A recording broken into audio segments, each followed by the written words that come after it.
Okay, we're gonna stream Metal Gear Acid 2. I have no idea what's going on in this game, and I only tested things far enough to test whether or not the menu works. And even before you get to the menu, there's something here about a solid eye. Do not attach your solid eye yet. Oh no. I guess the weird little cyberpunk cyber eye patch that old Snake had in Metal Gear Solid 4 is a sellable piece of toy merchandise now. It was the 3D glasses for it. Oh, this game had a 3D feature? Is this from that era? 2006, this was before that era. There was a short era in the early 20-teens where 3D displays were in vogue for some reason. They had a little 15 minutes where investors were interested in not much else. For gaming purposes, I think the effect was actually more impressive than for movies and stuff, because you kind of got a bit of a sense of tactical placement to the depth information that it was less important for movies and TV shows. But anyways, don't attach the solid eye just yet. Read the warnings on the screen. I didn't even know about this thing. The warning, I guess, also kind of functions as a commercial for it. Also, is this the only game that used that? Because if it was for... Wait, this might spoil things, this, intro video.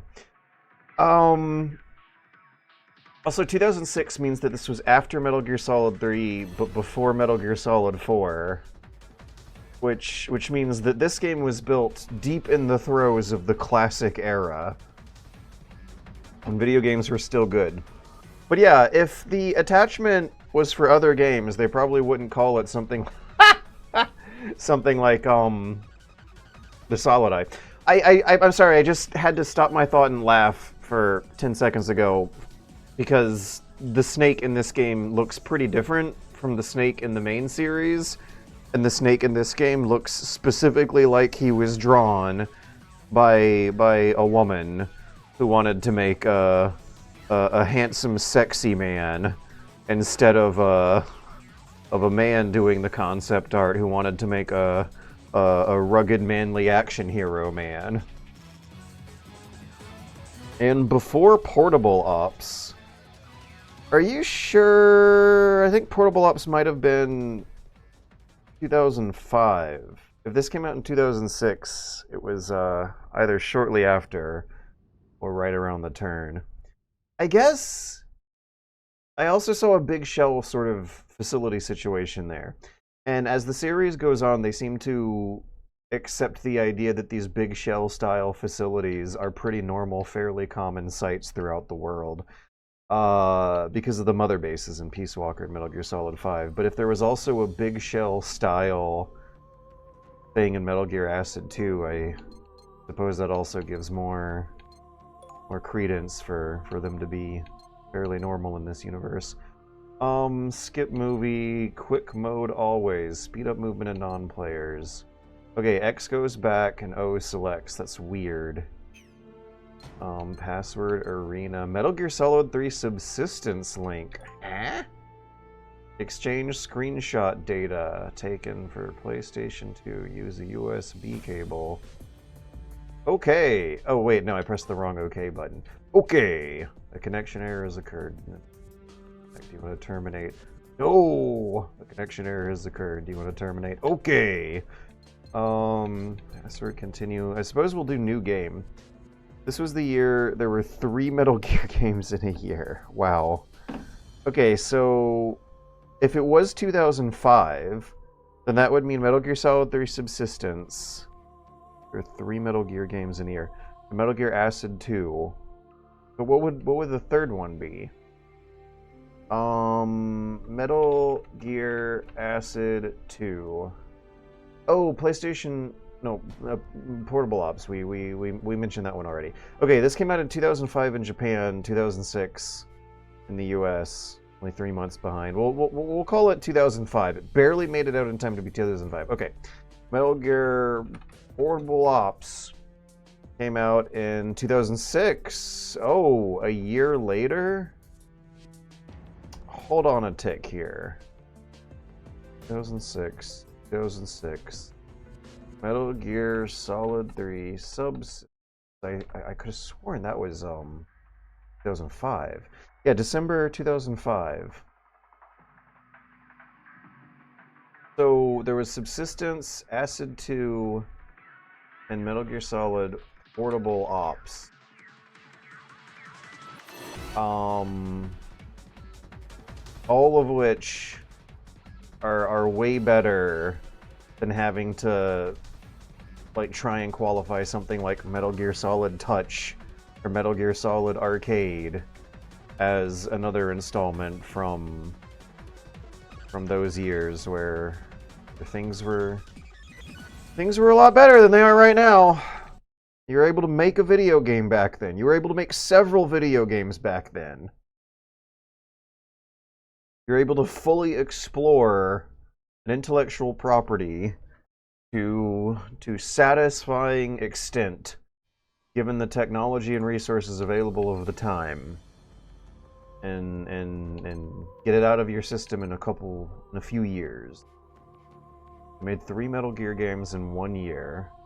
The trilogy of mainline Metal Gear Solid games all came out within a half decade of each other, a 5-year window from 98 to 2000, or 5-6-year window. Now I'm sad. Anyways,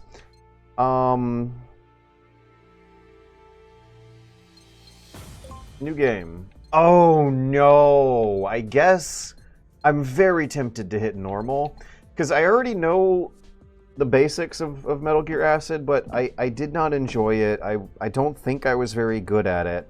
I always had a hard time understanding just who was going first in a turn. And maybe that's enough, though, to handle this well on normal mode. I'm also a seasoned hardcore gamer who knows my way around games, and easy mode is usually for people who aren't. I guess it'll be normal, but this is very intimidating considering what a hard time I had with the first one. We need future consoles to de-emphasize graphical power so we can make some experimental games. If it sucks that Kojima is so obsessed with digitizing Hollywood friends, I would love for him to do AA/indie scale projects. Yes.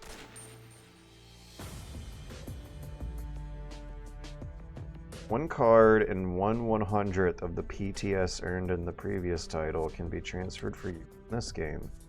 Oh, how convenient. Okay. Yeah, let's see if we can use our save date from August 25th. From The Office. We played for 24 hours. Wait, did it just say, like, loaded successfully, choose a card to choose? Oh, God. Wait, how many? How many? How many? I guess, but do I have to click those buttons on every single one? Because that's a lot. There's...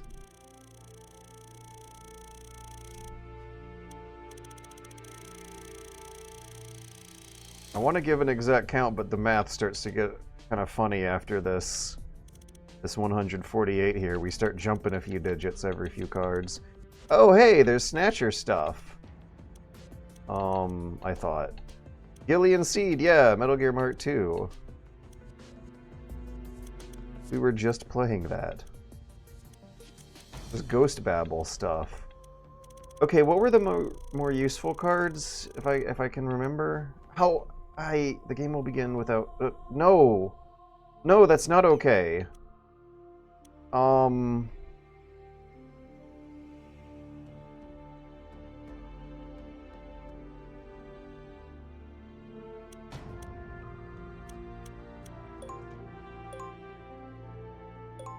Card transfer complete. 89. No, that's not. Wait, I was supposed to pick like a high value one then. Okay. Right, I haven't saved. That's the idea. Let's try that again. So I can only pick one. Solid off. Don't turn your solid eye on. Solid off. Don't turn the solid eye on. Man, yeah, that's right. Like, you needed a power source for your 3D goggles. The NVIDIA 3D gaming solution needed a special monitor and a particularly special proprietary glasses. And there was like a little control box you set on the top of your desk that gave it power or something. It's not as easy as just putting on red-blue glasses and going, oh, I skipped the text again! The game will begin without transferring. No! Would these be good to play on a phone with the PPSP's touch controls? I'm thinking of giving these a spin. I would rather play them on a portable machine than a sit-down machine for sure. I kind of wanted to play these while listening to something more helpful in my ears.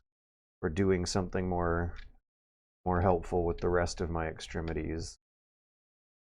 I mean, I can do house chores and clean the house while like listening to educational lectures and classroom materials, and thus do something helpful and important while doing some kind of bullshit that also makes the bullshit fun. So is it possible to like do, much like I can do house chores while listening to entertainment, I'm wondering if it would be possible to do house chores while playing games with portable game machines for entertainment. Because yeah, like imagine that you're on the ground of the carpet, on your knees on the carpet, scrubbing away at some old stains in the corners of the room. Or you're like under the sink wrenching something in the plumbing. You're unscrewing the pipes because a bunch of gunk got clogged in or something. You're cleaning the kitchen. You're doing homeowner stuff. Imagine playing a turn-based strategy game where you input your turn and then put the little gaming machine on a shelf and then watch the results of the turn while you're wrenching the pipes. I mean, the Pokemon games are just mash and A anyway. What if you could mash A and then set the Game Boy down and look at what happens while you do your chores with your hands that you don't need to look at? That sounds wonderful. Nothing bad would ever happen, I'm sure. I should do my... Especially nothing bad would happen while doing electrical and plumbing work. No way. Alright, 1 card and 1/100th. Okay, so might not matter what I pick. 1/100th of all the points earned in the previous title can be transferred for use in this game, I'm guessing is what that means.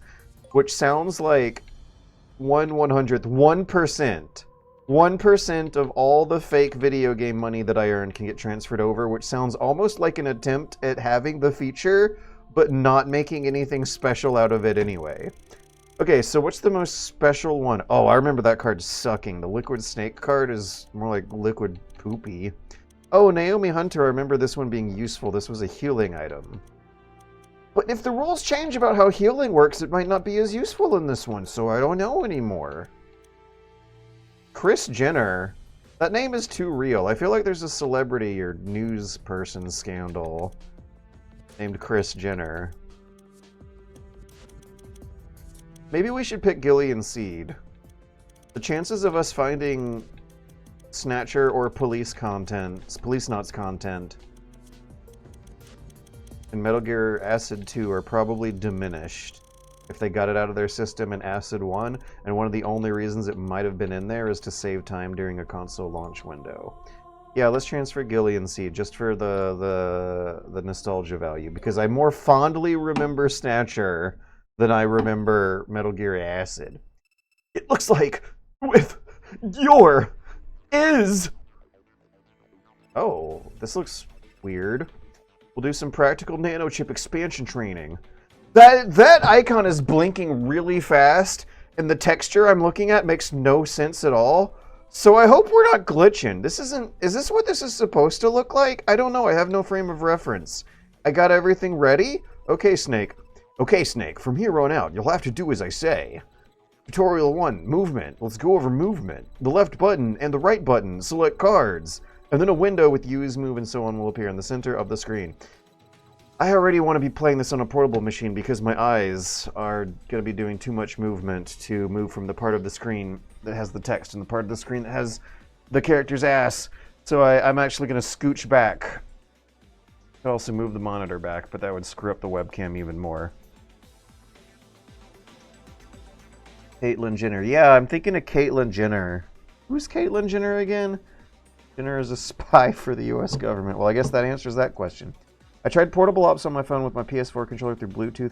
I wasn't having any fun with that game grafting MGS3 controls onto portable. I need to fiddle with the button bindings on the emulator. Huh. I need to fiddle to activate the solid eye mode for proper 3D. But what about the texture on the ground here? That's not a... Is that a glitch? It looks like a glitch. Button the mound button to select an option. Move is selected, you'll see the area in which you choose, the direction will move, your number of moves remaining shown at the bottom of the screen. To cancel move, press the X. Okay, let's try to actually move around. This is right. Okay, good. Yeah, we're off to a great start here.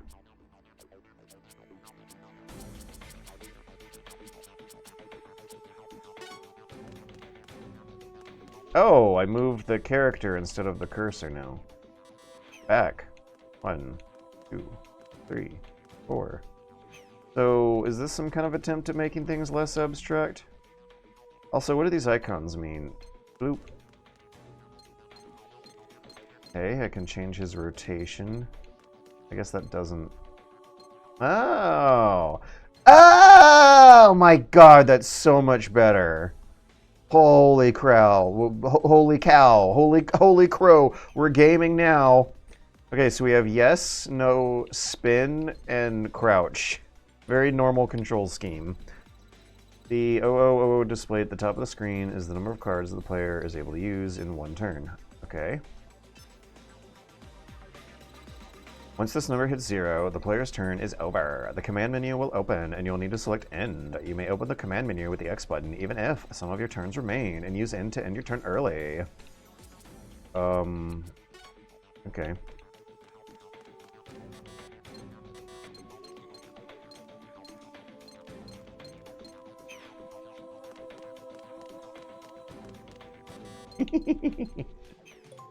Yeah!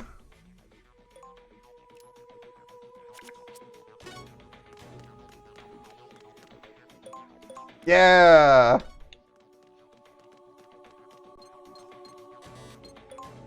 Okay, there's something... Is there an elegant way to change direction? Yes, there is, without having to hear the error noise. I should play around with those other buttons too while I'm playing around with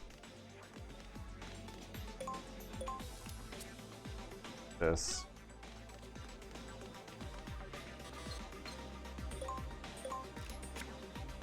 Equipment. Good. Oh boy. Oh, that's not that bad. Alert phases. Okay, it's only like 1.5 screens worth of instructional database. What is system? Solid eye mode. Yeah. If your eye becomes strained or you start to feel ill, stop playing immediately. Oh, it's split down the middle. Interesting.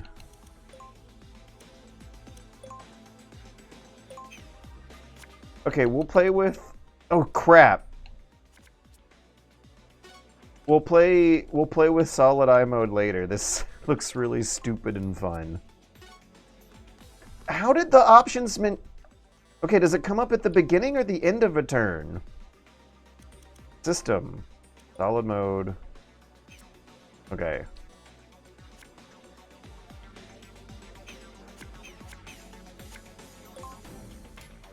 So a turn is split into this portion where I pick a card and play it. And then I get another turn where I can pick a card and play it. Huh? Now I end... Okay, I can play 2 cards. Those weren't turns, those were me playing cards. Alright, I got this. This is... Yeah, it's so much more elegant in the first game. I understand immediately. Wow. That model looks so weird. The scarf on his neck is a fucking mess.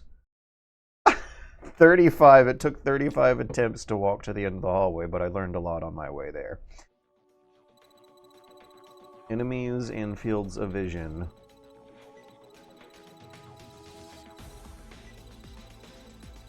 Whew.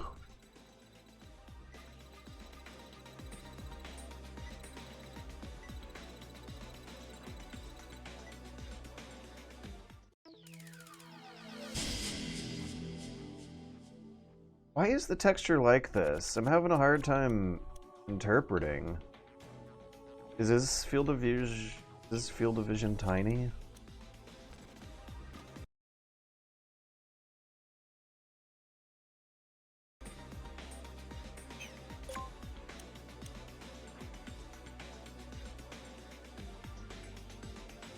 Can't possibly be that small. I'm trying to zoom in. We seem to be zoomed really far out.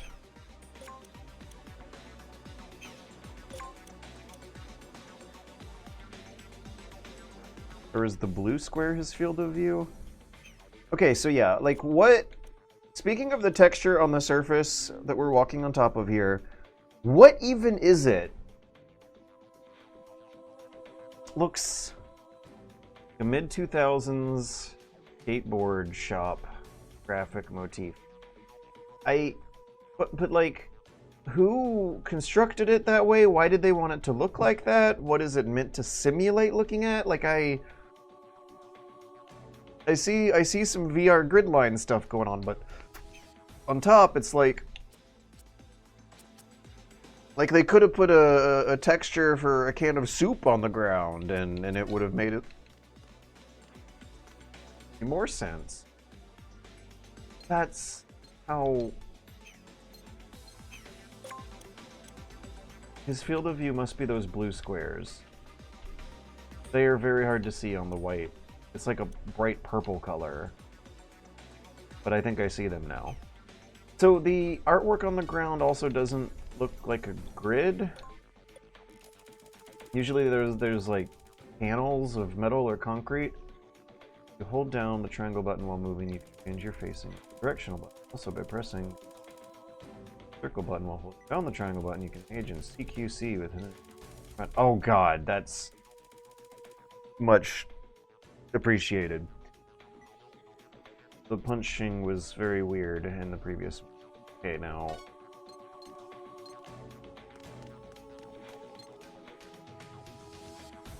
And how do we CQC? Oh, that's not the CQC. And equipment. How do we CQC? Do I have to walk onto his square? Can I read that again, actually? Oh, I can! Okay, guide. Wait, why is discard now? Okay, guide. Text?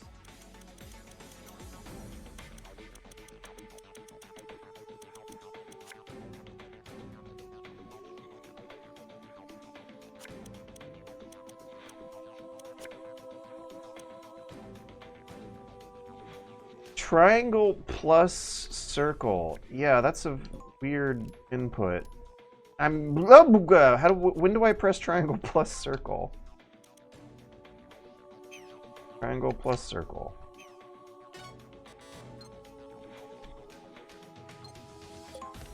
Okay, you hold triangle, then press circle? Now, what's the idea there?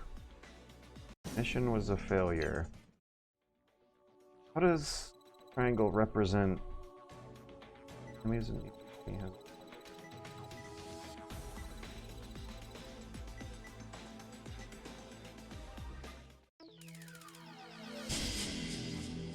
it's like a 90s party.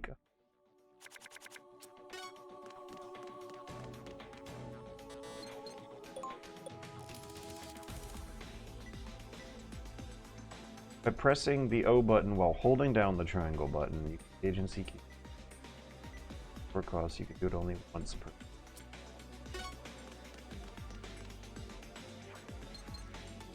It requires 4 cost.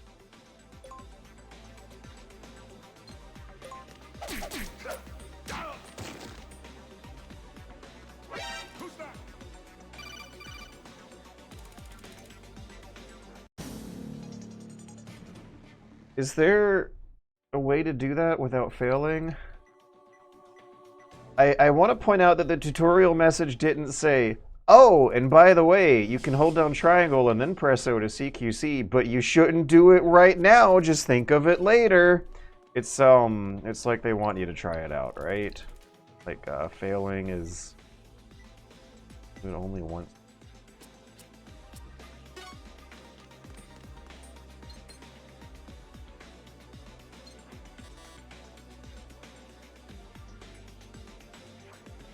Walk past him.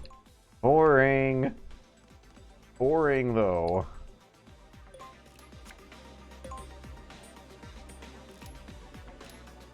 Is there a chokehold? First game didn't have them, so I shouldn't be assuming. Oh, you have to press multiple buttons at the same time? Maybe not the best to play on touchscreen. Yeah, you would want to play these on a, portable emulation handheld machine that's one of those that has the controller built into the screen that was basically invented to be jailbroken and play ROMs, much like both PSPs themselves were.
I got an S rank.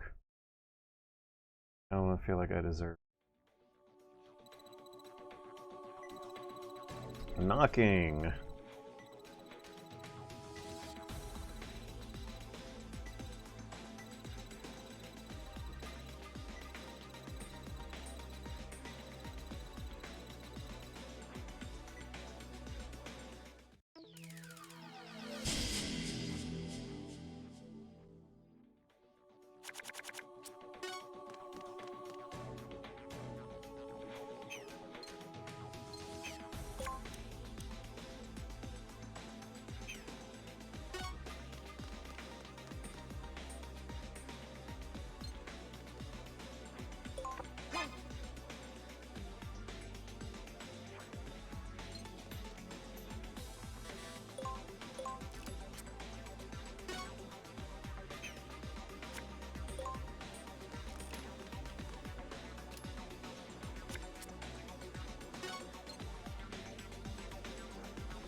How come I can't crawl onto the winning spot? I'm an S-rank internet video game thing-doing guy. Hell yeah. My parents are so proud of me.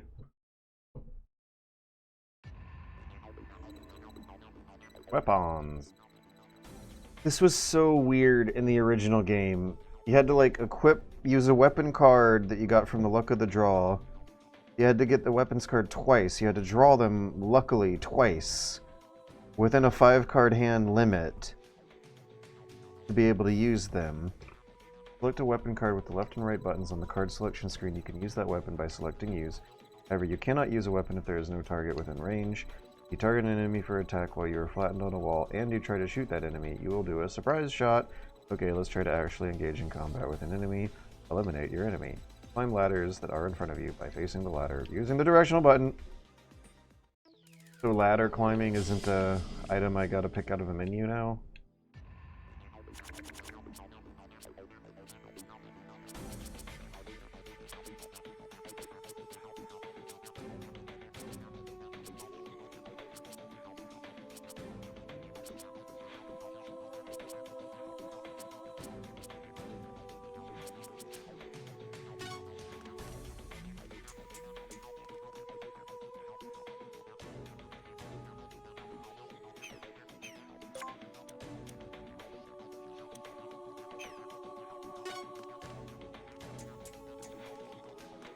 Did I CQC him?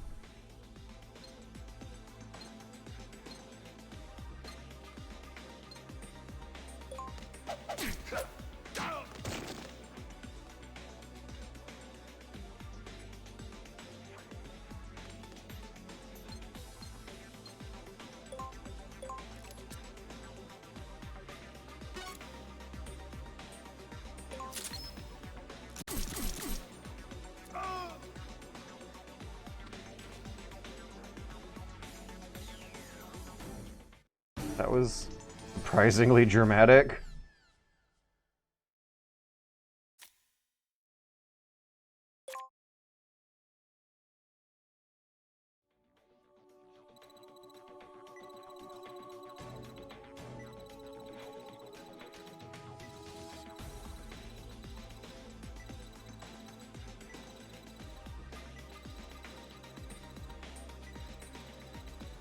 And they still have this weapon equipment card business.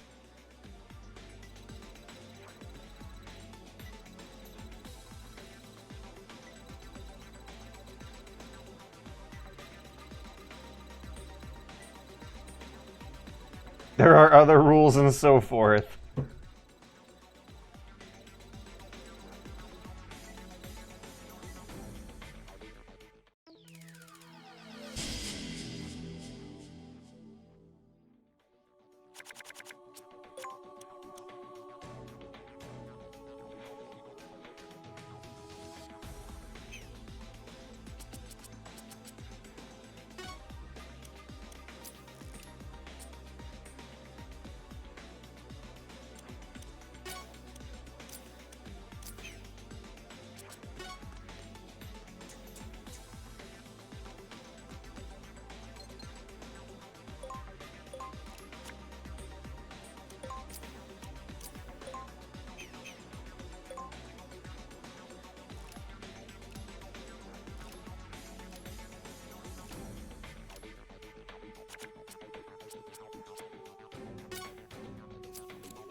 Is there something I can do about the low resolution pixel art?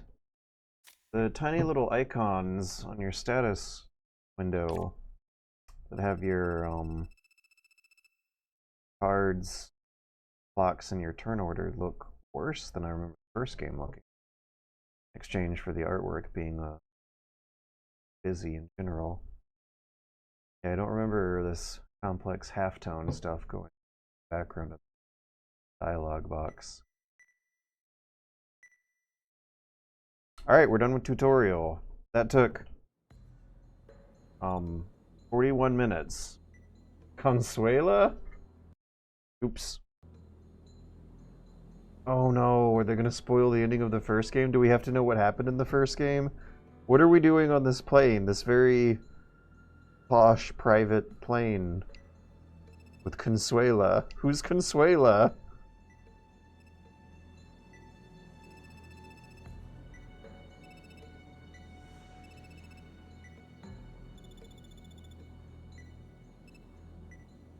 Who's Consuela?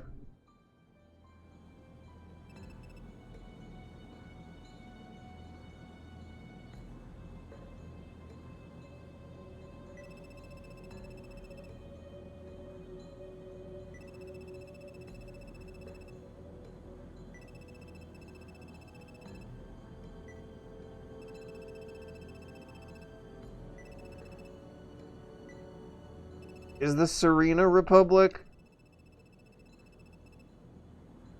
Escobar? What, are they being chased by Pablo Escobar? Who's Dave?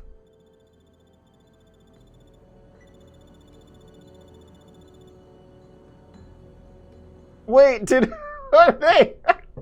Did Solid Snake blow up Pablo Escobar's drug factory? What? What?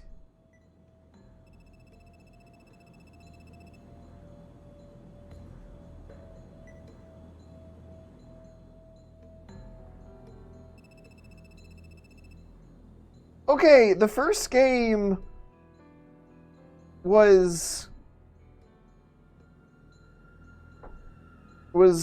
about a secret government cloning mind copying project called Project Pythagoras. I don't remember Pablo Escobar, I don't remember Dave, I don't remember Consuela. Pablo Escobar was clearly building a Metal Gear. This Solid Snake is an enemy of the CIA. Consuelo is Spanish for to comfort someone. I don't remember the first acid. Okay, so they're acting like we're just dusting ourselves off of the affair of the first game, but the stuff they're talking about sounds not like the first game, and also like what a child writing a fan fiction would have imagined Snake doing. A child who hasn't played a lot of Metal Gear games would totally imagine Solid Snake blowing up Pablo Escobar's drug factory as the backstory for a new Metal Gear game. Usually the backstory is a creatively inaccurate interpretation of the previous game's story. So maybe we're not actually that far off the mark. Maybe there's just some slight retconning going on, and otherwise the same game that we played earlier happened. We just need to swap the names. The villain, what was his name? It was like Bison something or other. Oh, there was a marionette villain. There was like a creepy doll girl. She was a villain. I don't remember much about the story of the first game at all. The story of the first game was really the story of me overcoming the learning curve. That's the story I remember. I remember where I was when I finally made sense of what cost means in the context of the game logic. I do not remember what that has to do with Project Pythagoras and why Teleco betrayed Snake. I remember listening to the audiobook of a book I was reading more than I remember the story of the game itself. I was listening to a bit of an audiobook at a scene where Teleco betrays you and you have to fight some soldiers across a bridge. I do not remember why she betrayed me and why I was crossing that bridge, but I definitely remember the audiobook had a twist where the villain explains his ideology and swears that he's not racist, and the book was The Postman by David Brin, and the villain was a follower of this wholeness ideology that was a creative misinterpretation of self-help guides from the 80s. I remember that a lot more clearly than I do anything having to do with the story of Metal Gear Acid. So if Snake was actually blowing up Pablo Escobar's drug factory, and that was the shocking Metal Gear twist that they saved for the end when you find out that everything was a lie, we will roll with that. Okay, so yeah, that's the headcanon I'm working with right now. Everything that we learned in Metal Gear Acid 1 was a lie. I didn't get to the end of the game, but let's assume that at the end of the game you find out that your COs were lying to you and there was a conspiracy because the mission was really about blowing up Pablo Escobar's drug factory all along. What's everyone planning to do once we... Oh wait, this is Roddy. Roddy? Who is Roddy? I don't know what voice to put on Roddy. What's everyone planning to do once we get there? Is Dave Snake? There was some kind of like mistaken identity twist going on, and I don't remember the details very clearly in that either. Is Dave Snake? Maybe Dave is Snake, but he's not exactly Snake. He's kind of like a dollar store snake, so... I'm gonna buy me a ranch. Been my dream since I was a little snot. So you're planning to be a cowboy? I don't know who these people are. Dave isn't Snake. Are they on the radio? Okay, I know that the Snake in the Acid games looks a little different, but you can't tell me that's not Snake. That looks like Snake, just a little different. He's a big action movie man wearing a gray tactical fictional outfit with the bandana. I mean, it's the bandana and the hair that are the big giveaways. So even though there is a name on the bottom of the screen that says Dave, I am not associating that name with the character on the screen. And Dave is probably not the girl in the left of the frame. Is Dave one of the pilots in the back of the frame? Where are we? Who are we? Who is the horse? What is going on?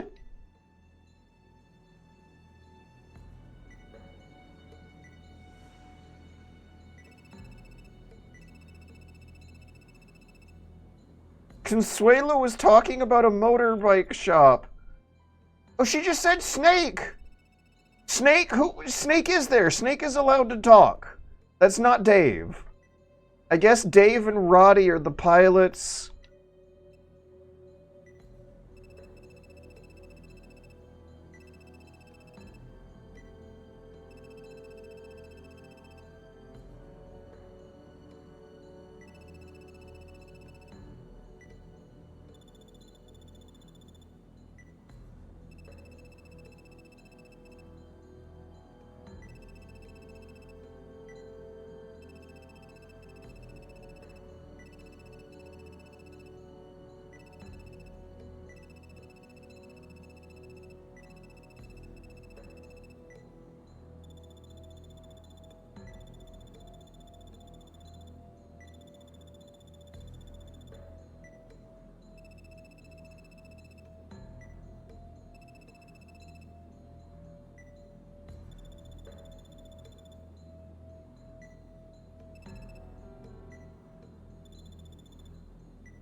Okay, so at some point after Metal Gear Acid 1 and before Metal Gear Acid 2, Solid Snake blows up Pablo Escobar's drug factory and saves Consuela and these two pilots from the danger or something?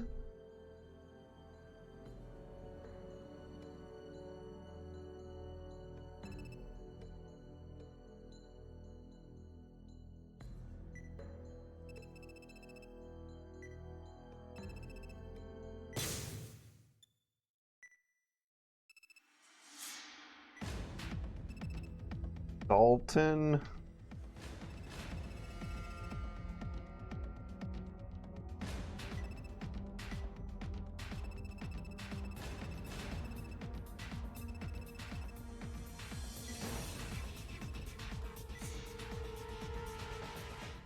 Okay. Okay, so Snake blew up Pablo Escobar's drug factory, and on his way back home to America, he gets arrested by the immigration authorities for illegally entering the country and murdering the secretary of the fictional country. Just his backstory.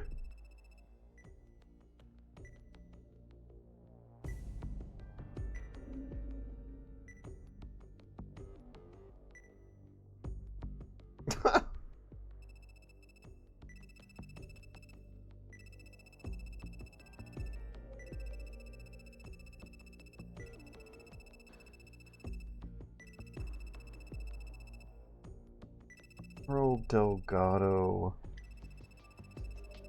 I don't remember a Delgado. I don't remember Tormenta Stronghold.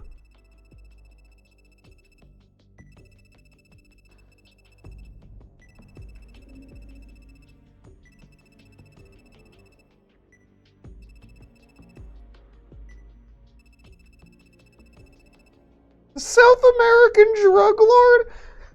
Does this mean that Pablo Escobar is an actual character in Metal Gear lore? Does Pablo Escobar have an entry on the Metal Gear Solid lore wiki?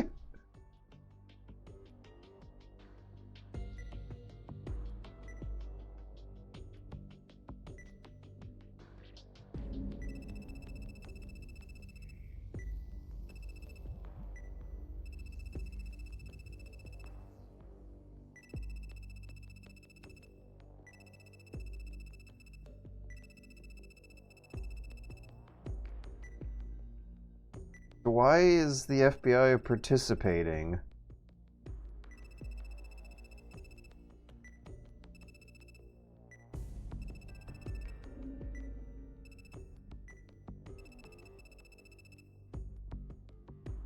I'm also confused as to why the FBI is participating with the instructions of the drug lord in control of an oppressive government regime that Snake overthrew.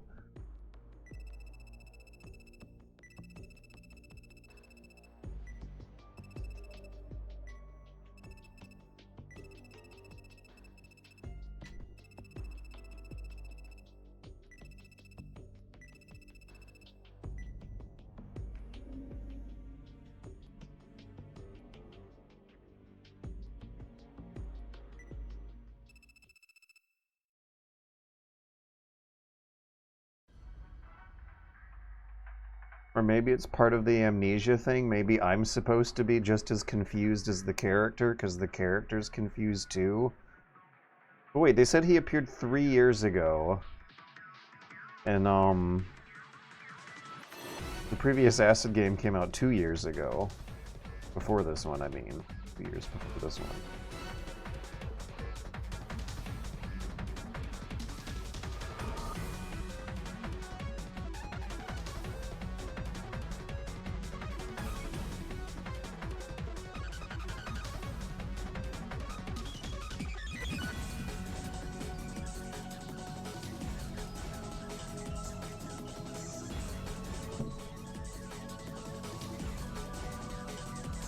Is there anything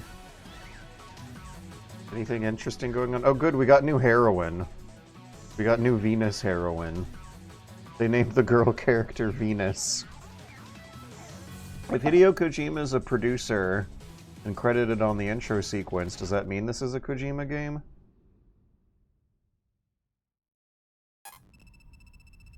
It's not usually included in the lists. Look at his hair in the portrait art. Look at this portrait art in general. The portrait art has bloom. We're at the Big Shelf looking place.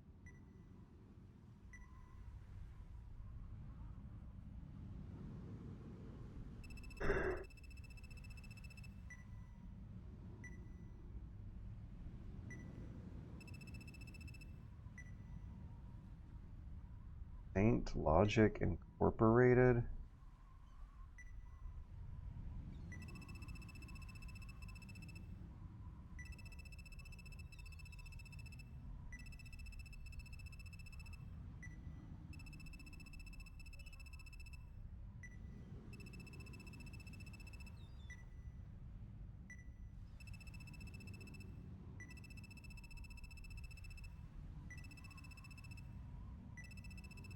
want to see the portrait art spin away in a 720-degree shrinking circle like a reverse Batman logo transition or spinning newspaper transition.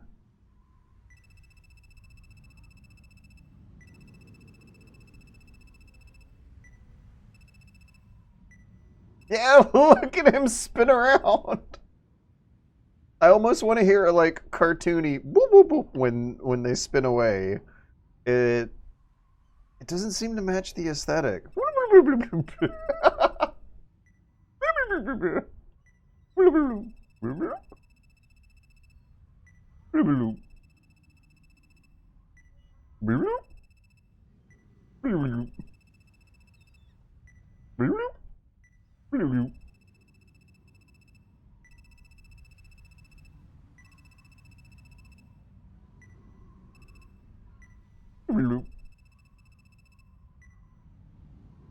Don't. I can already foresee Dalton not being a very twist-resistant Metal Gear Solid story character.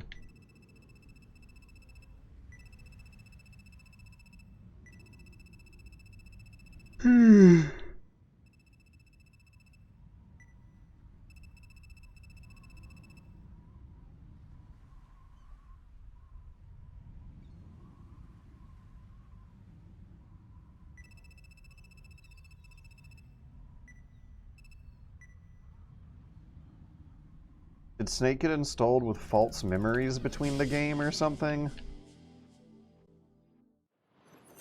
Okay, now look at how there's a grid pattern on the ground to help you judge distance. And match up with the view range of the guards.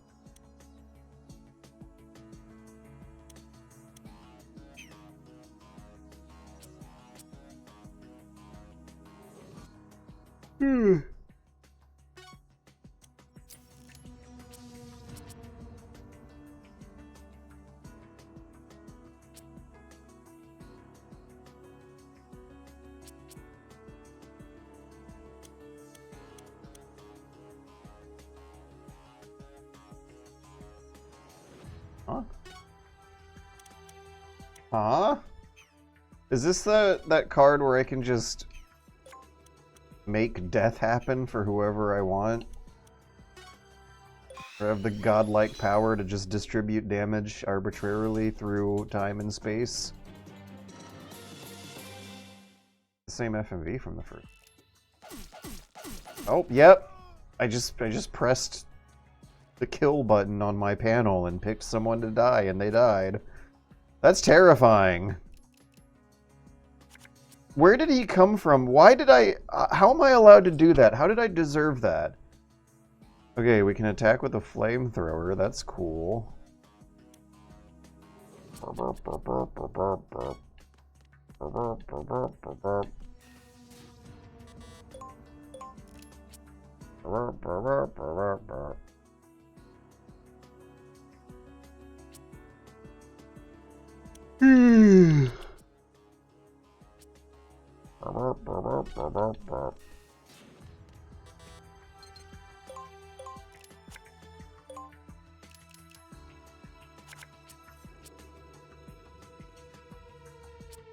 Oh, nice. The tranquilizers in this game.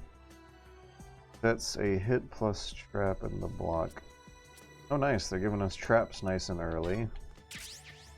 What does that do? I'll put it in my hands.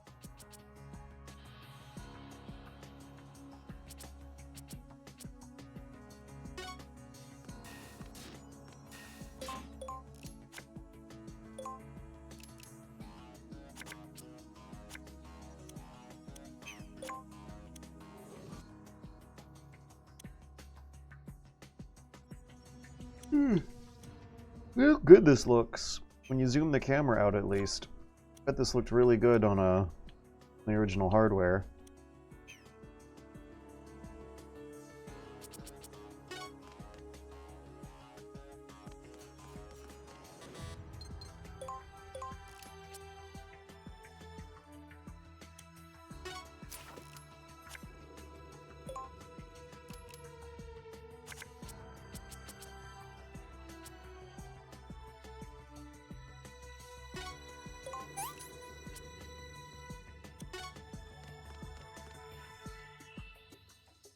Can't see very well.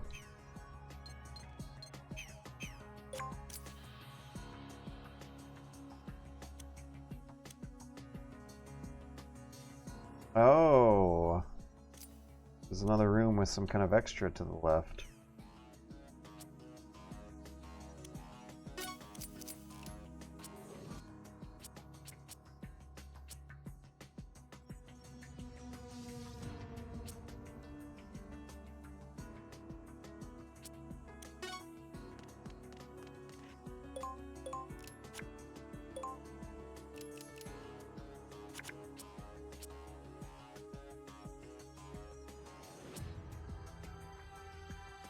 Oh, okay. So this might be a more useful version of the CQC move. All of these cards sound useful.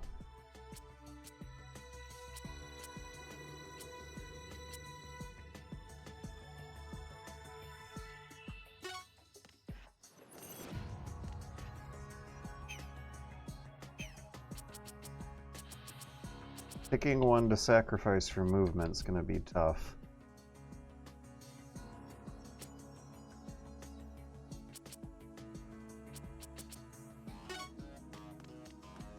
We're gonna go for quiet, non-lethal strategies.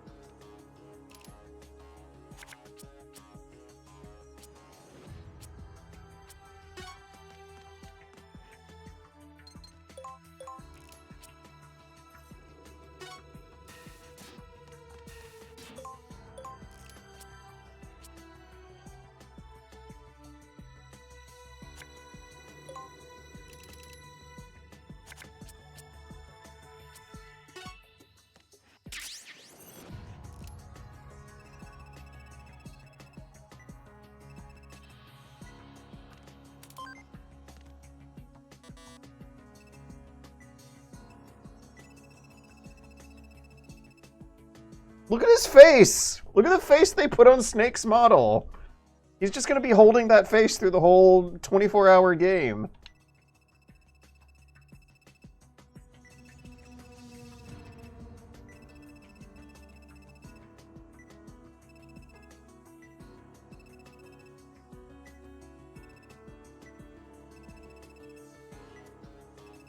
No.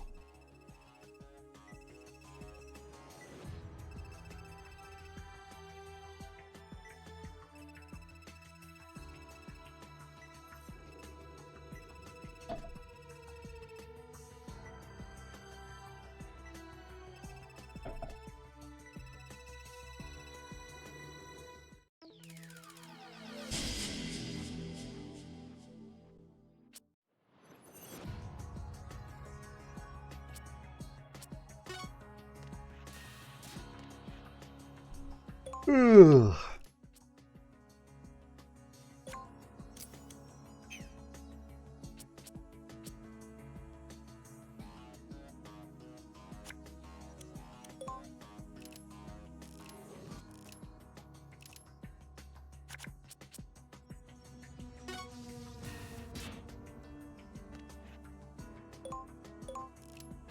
Let's wait for him to move. And try to choke him in the back.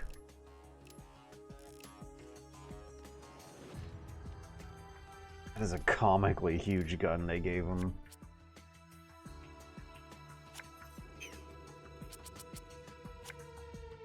I'm also gonna run and pee real quick. I'll be right back. Ah, God!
Hello. Testing, testing. I'm back.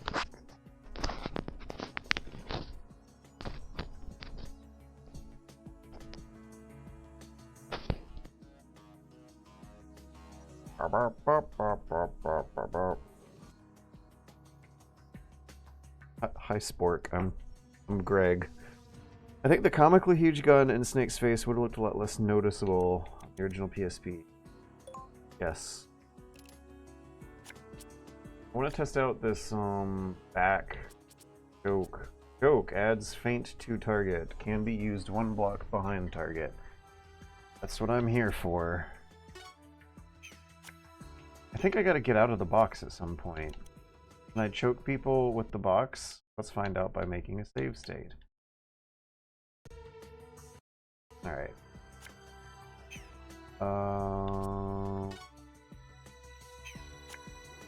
Well, what's his vision range? Okay. Move 1 square.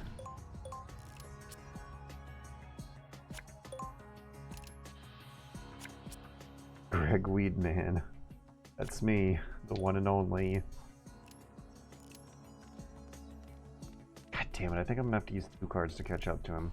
But he is gonna wait there for like 3 turns. I need to stop saying that. I don't even think turns is really the right word because they're not really distributed evenly within turns. Right now, use... Yeah. Dun dun dun dun dun. Oh god. I thought we were just like putting him to sleep. Alright.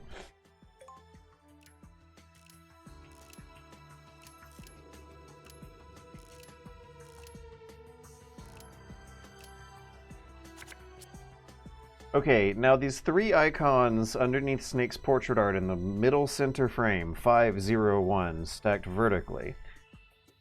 Those icons look extremely low resolution.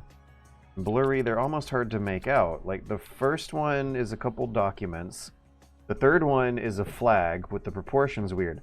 What is the second one supposed to be? Is that a watch? Is that a clock? I feel like they have less pixels to make that watch or that clock in the middle icon than they had in the first game. Current cost by 4. Okay, five cards. I think 0 cost at the moment, and 1 means that he's currently the first in turn order. His turn is up.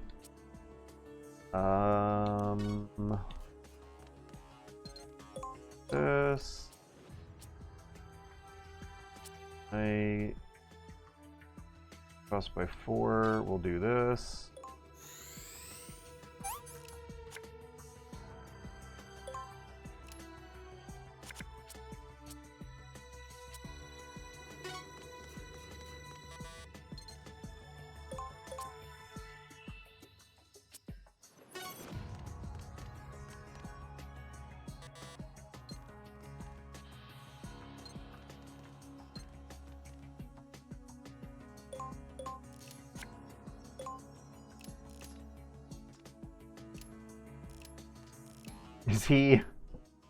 Is he not gonna think there's anything weird about waking up all of a sudden?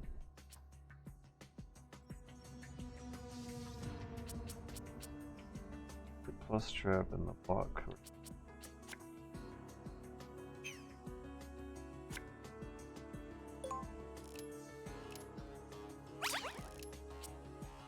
When's this guard gonna move? What's his movement tech look like?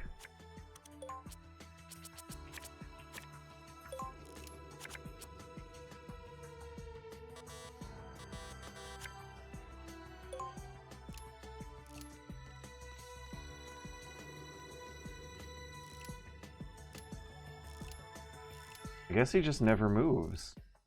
Alright, what's his vision range? Maybe I can just walk past him. Does the ground make a noise he'll react to? Ah, he is covering where I need to escape to. So let's this.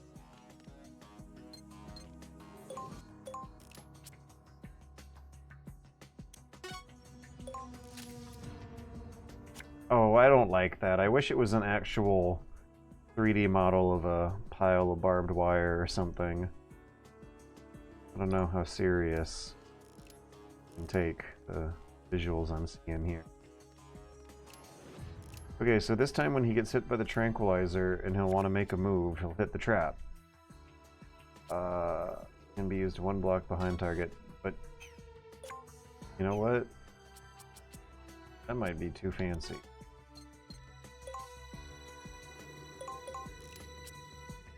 Because maybe all I have to do is this.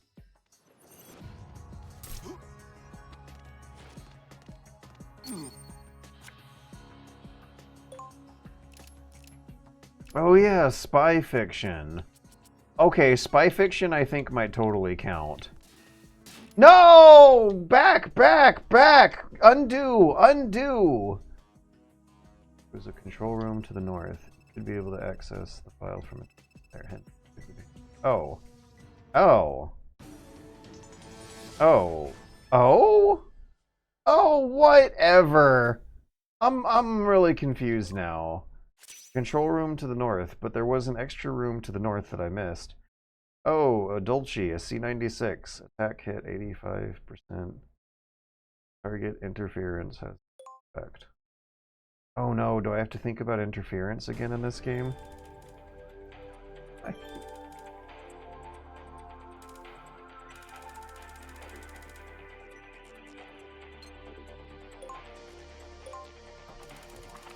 Nope, nope, we're loading state. I want to see what's in that room.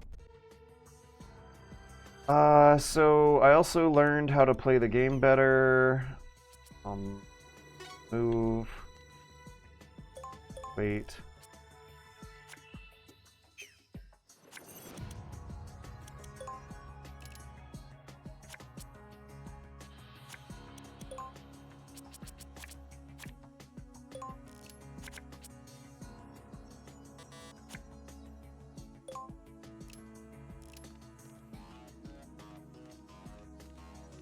It's not worth it. You'll be fine without them. I'm catching up on Twitch chat now telling me that this is actually a waste. Well, we'll see about that.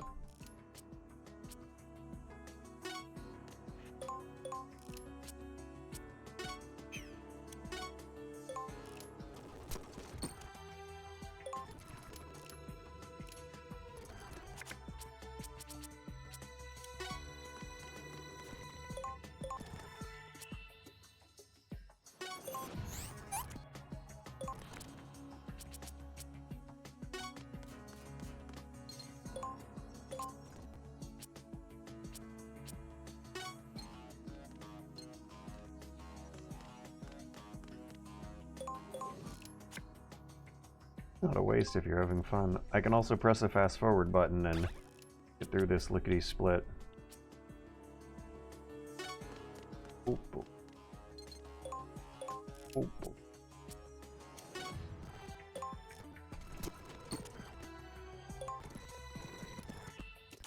Hey, he got right back up? Wait, hold up.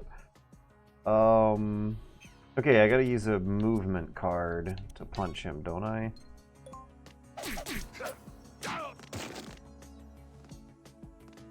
Who's that?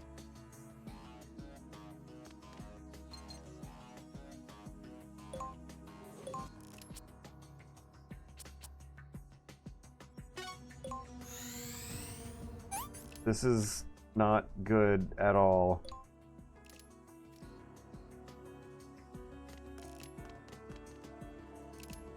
So what happened?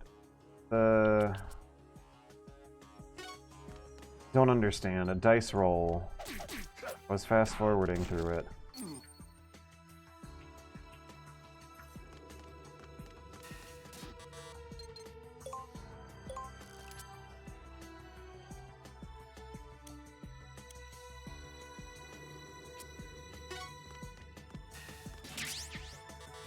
Okay.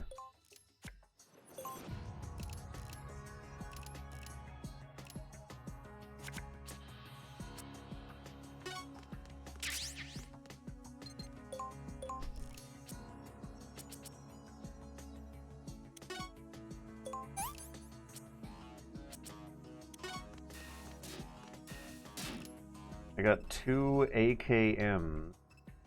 And if it's like the first game, that meant that I got an extra card for my deck or something? There we go. Now let's continue on. Okay. It shows up at the end of the level. So here we have the AK. I think I remember picking up a 1911. I don't remember picking up the C96, but I guess I did. Gathered cards.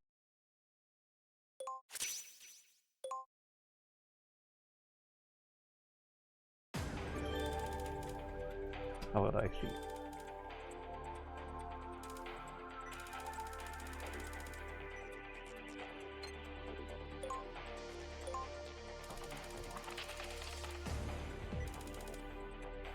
God, I hate it when Metal Gear has screens full of menus and shit. There's a lot to take in. What do those icons on the top mean? I realize that there's a Triforce icon, there's an hourglass icon, but what I'm talking about is the second row where there's paperwork, an ID, a kind of stopwatch thing, Neptune's trident, a book, a fun Dr. Sokoban puzzle game, and then a fast forward button, but rotated 90 degrees so it looks like an elevator going up button. What do those icons mean? Cards acquired in the previous stage are automatically added to your stock. In order to use stock, they must first be organized. Press the up and down button to select a card. Press the left and right button to adjust the number of cards. Press the right button to move cards from the deck to the stock.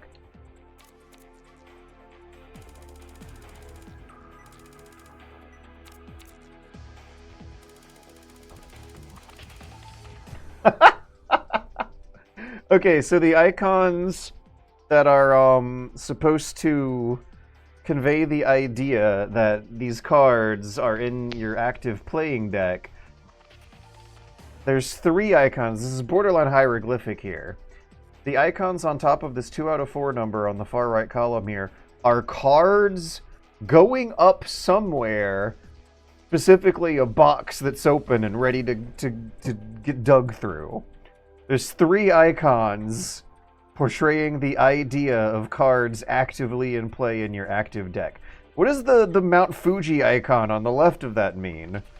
So the stun grenade here has an ID number of 6, it has a clock of 6, Neptune's trident of gun, a movie ticket of MGS1, a Mount Fuji score of 1, and then when it comes to taking those cards up into a box, 2 out of the 4 of them have been taken up into the box.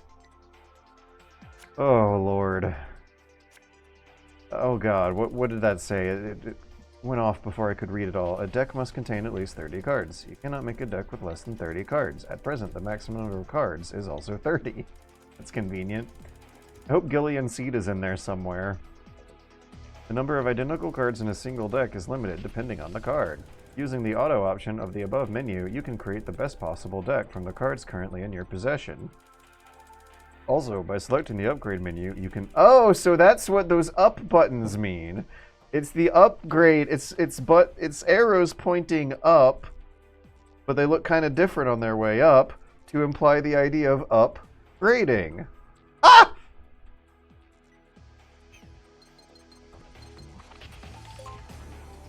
Library? The Dr. Sokoban one is library. Alright. Points are needed to perform upgrades. Pesitas. Pesos.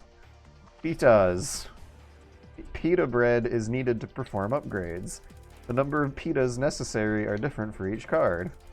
This concludes the briefing. Good. I really hope that's not gonna be as hard to figure out as it was in the first game. Solid Eye Theater, right. What is going on here?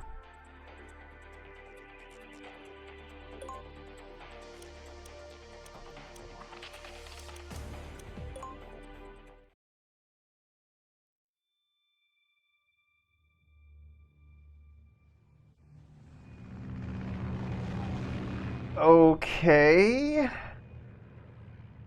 Was the idea that you were watching Metal Gear Solid 3 cutscenes in stereoscopic split screen 3D with lower resolution and aspect ratio.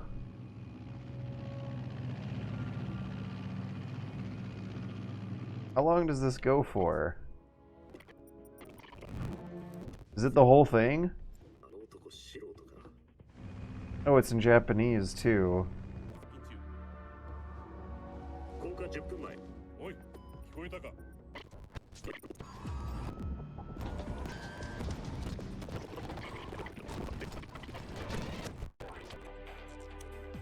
Rival knife, choke, hit linkage. Also, these names don't seem to have much to do with the cutscene it plays. Is it impossible to watch them normally? Wait, this is also the Metal Gear Solid 3 intro. Was the next one the briefing? Whoa, that's not what I was expecting.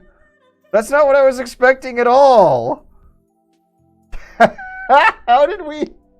Okay, so you can use your Solid Eye stereoscopic 3D goggles to watch Metal Gear Solid cutscenes, and also hot Japanese babes play with prop guns. This is what the technology was invented for, to oogle babes with firearms. I really hate that, like, sometimes Kojima strikes you as the kind of guy who would have a calendar on the wall that's like hot babes in American flag bikinis with giant guns kind of guy. When it comes to appreciating the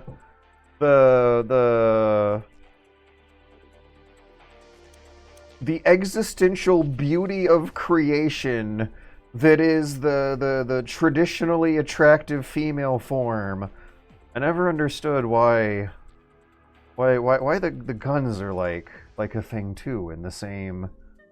Oh my god, yeah, it's happening again. George, you played MGS2. Those lockers had to come from somewhere. So what's the story that the visuals are trying to tell us here?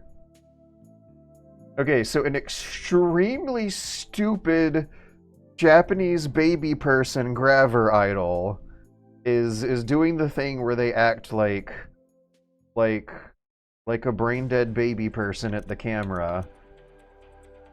Except she's wearing like a camo cap with vaguely military themed attire. Right. Wonderful. Your parents really would be proud. You're not supposed to watch this on the bus on your commute. What is this doing on the PlayStation Portable? This still feels more tasteful. It does! Than the Beauty and the Beast or quiet fan service camo short shorts. Right, the camera's not like going up her butt though. Whatever oogling of the female form viewers are supposed to do here does not seem to want to involve the smelling of like the girl's butt, like the quiet stuff seemed to be intended to do. That's too weird, Kojima. This stuff's weird too. She's not just like... Also, I want to point out, they give you a warning before you watch the Solid Eye Theater, and then when you go back, they give you another warning to take it off. It's like, whoa guys, slow down a minute, get ready, you're about to go back to normal reality again. Let's definitely make a save after all that tutorial. Delete data option. Nothing interesting in there. Title screen. 2 blank spaces at the end of that menu. Map select. This makes me feel like I want to construct something. This is like dump truck, caterpillar, excavator, tower crane, yellow and black color scheme here. With very readable designs. Make me want to, you know, And also the hot babes you're supposed to oogle. I'm getting some real constructive masculine energy from the game here. Like I wanna go to a construction site and put up a poster in the foreman's trailer of a hot babe in an American bikini, American flag bikini with a gun. But we're really playing a turn-based, card-based Metal Gear Solid spin-off for the PlayStation Portable. Alright, let's get back to the regular game here. Control section. Harbor area? I don't remember it looking like a harbor area. Oops, wrong button. Control section. Okay.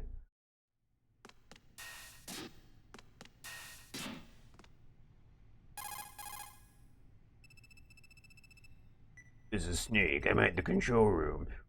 Good job. Now find that terminal.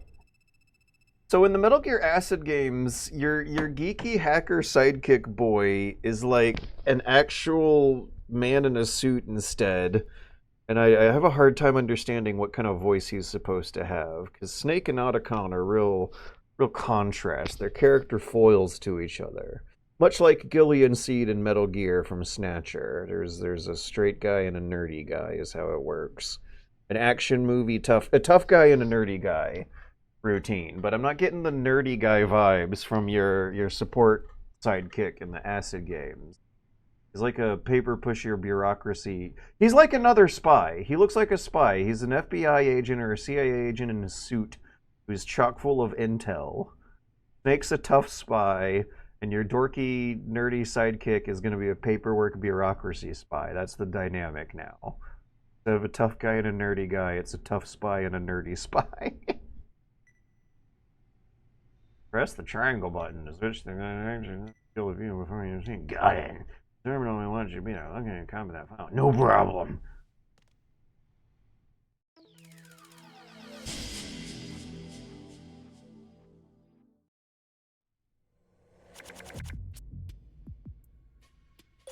Oh, it's this music.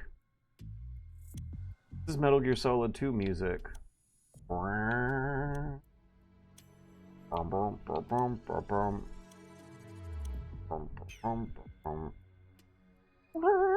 Yeah, there's usually like a saxophone improvising some crazy squeals. So, okay, this is very close to being a Metal Gear Solid 2 remix, but not quite. It's technically a different song, but I heard like two bridges of melody that were almost identical. Front evade. Reaction 50%. Does that mean I'm 50% likely to dodge bullets if they're coming from the front? That's awesome. I mean, 75% even better. I don't think the front lines is going to be useful. The cyborg ninjas? Let's just go ahead and press the delete button on the first obstacle in the game here. Oh. Oh no. Oh no. Oh no, the emulator crashed. I can't press the menu button. I'm mashing every button on the controller and we're going nowhere fast. All right. Well, good thing I made a save ahead of time. You haven't saved your progress for 4 minutes. Are you sure you want to exit? Yes. Good on PPSSPP for giving you that warning on your way out, though. That's awesome.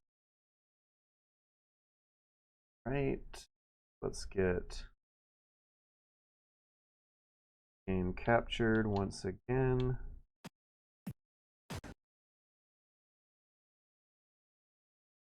Cyborg Ninja.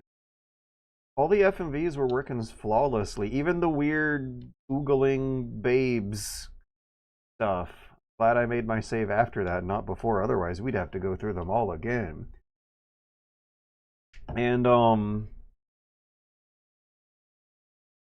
now there's no sound. Always fucking something, isn't it?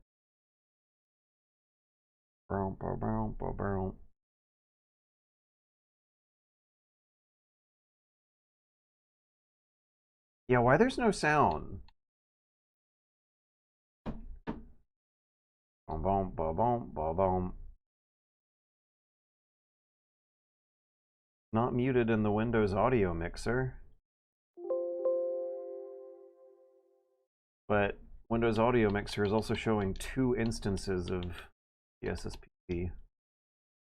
So maybe I gotta Control-Alt-Delete the one that crashed, or the second one that we'll bring up will work properly. Okay, PPASP still active in the task manager.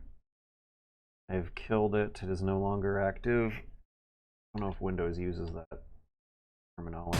Ah! Okay, well, sound works.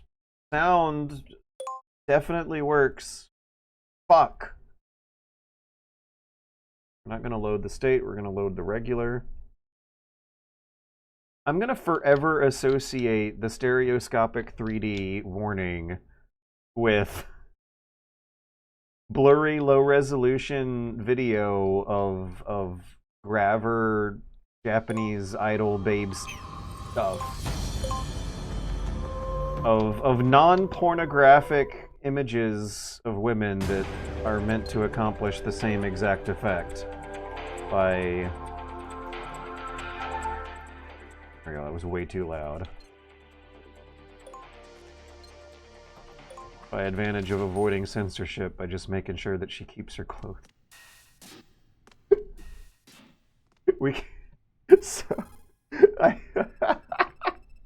They get the girl to like act like an idiot 20 years younger than her real age, and they get the camera to thoroughly explore the details of her gendered presentation, but since she keeps her clothes on, it's fine to include in a... And one of the Metal Gear games that is specifically more kid-friendly. These portable games are all rated T. Hey, come on, control room. They're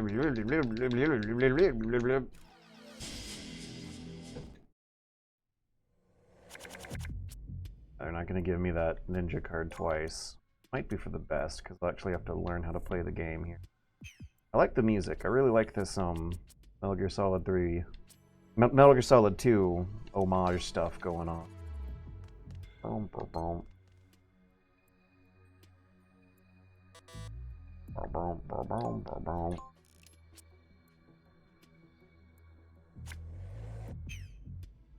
Wait. See what he's gonna do. Boom, boom, boom, boom, boom, boom. Okay, so we're sneaking into a corporate headquarters. It looks like a shiny office tower, but it's being patrolled by mercenary guys with big guns. And the FBI wants to know what they're doing in there, so they extort Snake into doing a mission. Snake was just on his way home from exploding Pablo Escobar's drug mansion with the innocent civilians, including a hot babe he rescued on the way. And the FBI agent is like, "No, Snake, we're actually arresting you for illegal immigration. And we're not going to set you free unless you do one last mission," is the story so far, right? It's a very simple setup, but it was a very complicated process to interpret and understand and then accept the actual backstory really is what it is in this game. Solid Snake is on his way home from blowing up Pablo Escobar's drug factory. That's the actual backstory. That's so funny.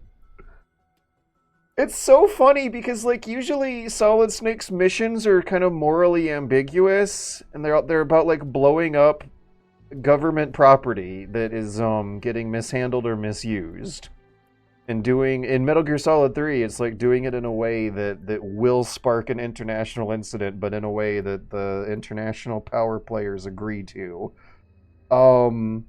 It's never just like something that like an 8-year-old would close their eyes and write on a school paper about how they want politics to work. Like Kojima would not be famous for making complicated, twisty stories that have surprisingly human characters if Solid Snake's missions were ever as morally as simple and morally naive as blowing up Pablo Escobar's drug factories. When Solid Snake and Otacon devote their lives to philanthropy, they don't even do stuff like that. They blow up Metal Gears and take pictures of them doing it and post it on the internet. When Solid Snake and Otacon form a philanthropic sneaking mission company, instead of blowing up Pablo Escobar's drug factories, they blow up and take pictures of them doing that to put on the internet. They blow up Metal Gears and take pictures of them doing it and put it on the internet. This is always useful. Extra action. I get to play one more card. This is useful. Cost -4. I'll get my turn faster than the enemies next time. Boom, boom, boom, boom, boom, boom. Boom, boom, boom. Boom, boom, boom. But I gotta make sure I don't get caught in Guard's patrol route when he starts moving again. That means I'm actually kind of nervous about what I'm doing. Maybe I should make a save state. And I don't want to be cheating that through the game, though. Never feels good playing something full of bullshit. So far, we've not encountered any real bullshit. Look at how big his sleeves are! Why did the computer not work? I thought I would get a cutscene. But I remembered getting a cutscene the last time I activated a computer. Maybe if we stay down on the ground, we won't,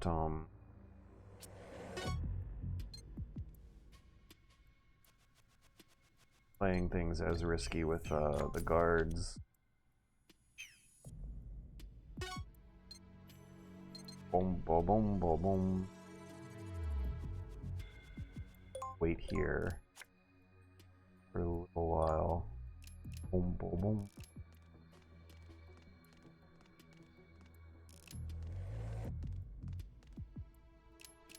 Thank God he doesn't see me.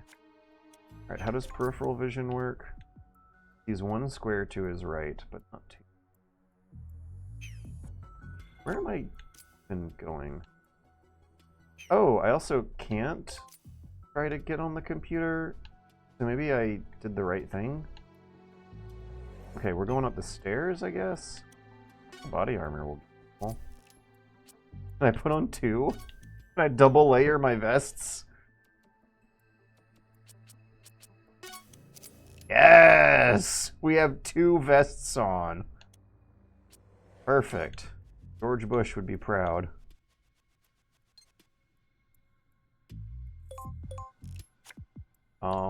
Maybe I shouldn't have put 2 vests on with that turn. Because he's gonna be moving and I might get spotted. Yeah! Alright, now how was I supposed to know he was gonna do that? I was supposed to know he was gonna do that by doing what I just explained out loud. I wasn't. Okay, well I guess we'll knife him. At least I got through the first mission non-lethally. Oh my god! That was a lot more knifing than I was expecting.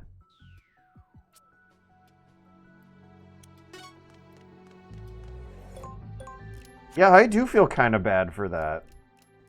He didn't really put up a fight.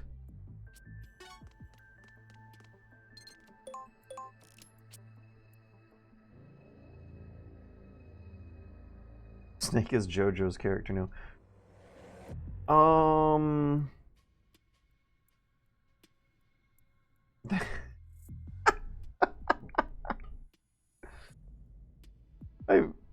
Twitch chat's really awesome right now. Sound works, now I'm deaf. Imagination does the heavy lifting. Imagine if a girl... Imagination does the heavy lifting. So imagine if the girl was undressed.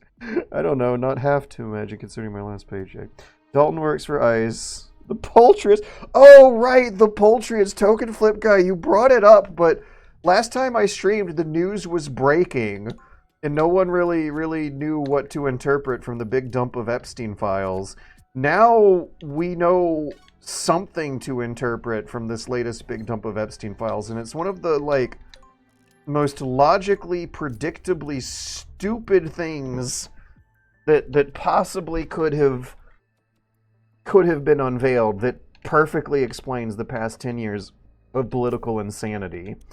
If you ever felt like mainstream American politics had been hijacked by 4chan, you were right. The mainstreaming of extremely deliberately toxic right-wing politics that has a kind of humorous smokescreen that ended up being a full-on invitation and then social normalization for actual right-wing Nazi stuff is pretty not controversial anymore and out in the open. What's always been a little hard to explain for people who aren't in the know and weren't involved and/or didn't read the ample amounts of documentation behind this is explaining that, like, Gamergate was a big important part of this, and that kind of sort of got confirmed by the Epstein files. We found out that the Christopher Poole, the founder of 4chan, had a meeting with Jeffrey Epstein years upon years ago, a very short meeting that might have amounted to nothing more than a conversation where Epstein encouraged him to reopen a politics board after previously closing several. And I remember this. I think it was 2011 when the conversation happened. 2014 is when Gamergate would happen. So 4chan gets founded as an anime image board in like 2005, 2006, one of those years, I think. Might have been 2004. And it has news boards where these fucking degenerate weebs talk about politics and very quickly, or to some sort of gradual pace that is not surprising now, but was surprising then, it would devolve into Stormfront, according to Poole's own words, and so we would close them down every now and then. But apparently this fucking Jeffrey Epstein guy convinced him to start politics boards on 4chan again, and actually call it a politics board this time, /poll, and when it devolved into Stormfront, as expected, it intersected with Gamergate, which gave a masquerade of respectability or excitability to conservative politics for rich old people to appeal themselves to young demographics of lower class gamer kids whose real lives have nothing to gain whatsoever from going down this path of a horrible, toxic political ideology that it gets millions of people killed on the world stage when it's deployed.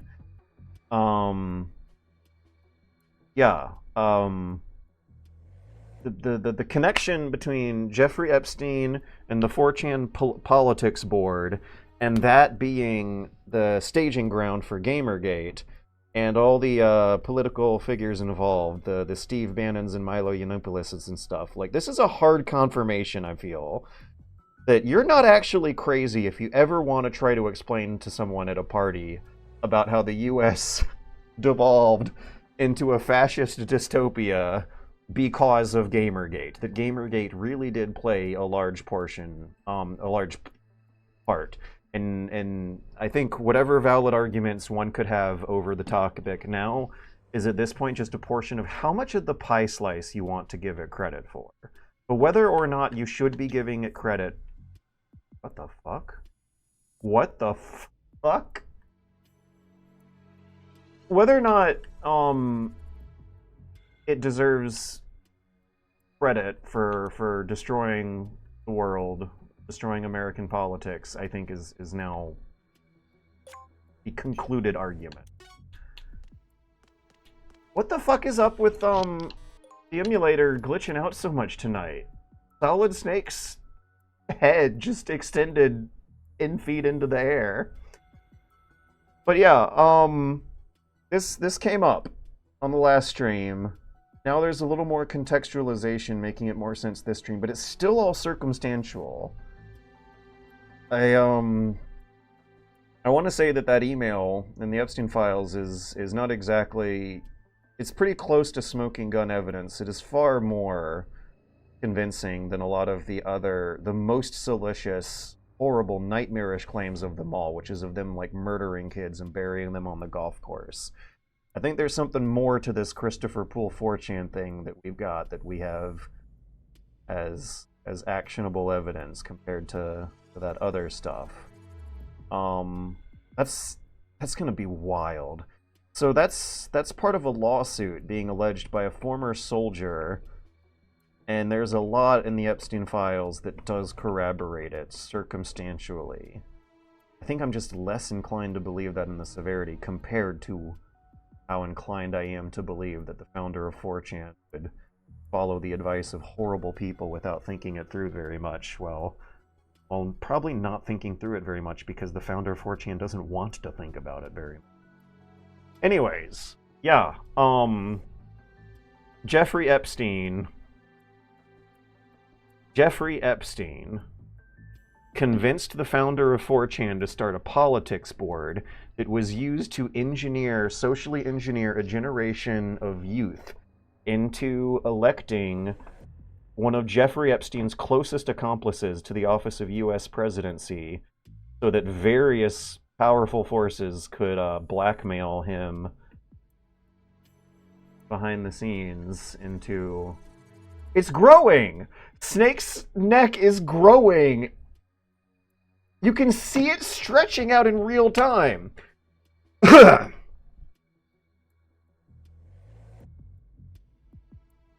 I could, like, sit here and wait for this thing to start clipping up into the sky. I could leave this on overnight. And when I come back the next day, who knows how big it might be? The camera wouldn't be able to see how big it'll get. So this means that if I get off on a wild, random tangent where I start talking about the news and the conspiracy theories turning into just regular, ordinary, confirmed conspiracies, the longer I get distracted from the game, the longer Snake's neck hole gets in the game. I say neck hole because the neck of his shirt is what's getting bigger, but his head is his actual neck and head are staying in the same spot. His shirt is just getting taller and taller, and it's extending past his head without him. This is wonderful. I'm gonna go to the bathroom to pee again. I'm very curious to see how much I can exploit this later. We're already off on a grand start. I'm going slow as molasses through this game here, but we're already giggling and guffawing at a faster pace than we were in Acid 1. Oh, I gotta pee.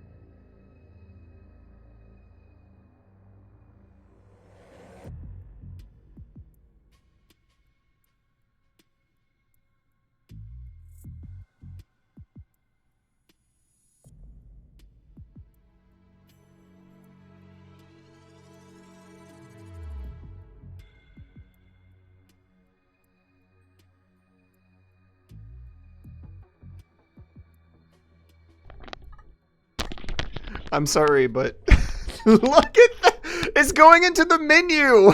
Oh my god!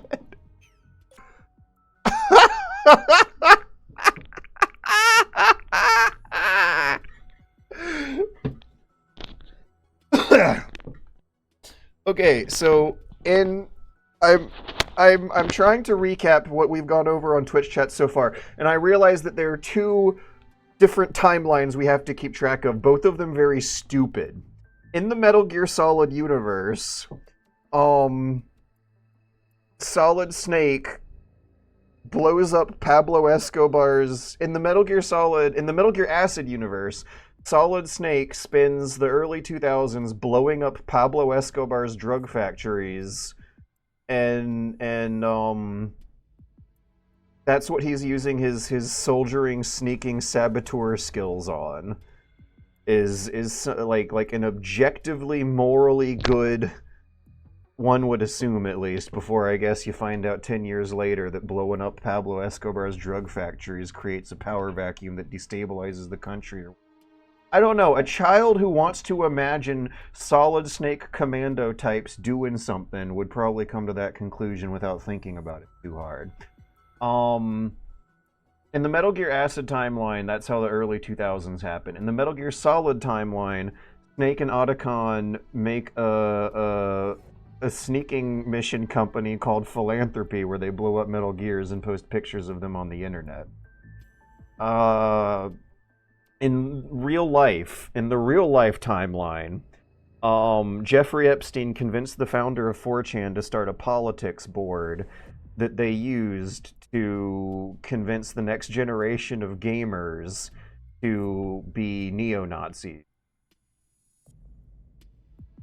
I have a hard time trying to gauge or judge or rank these timelines by how stupid and hard to believe the political history intrigue is in each one.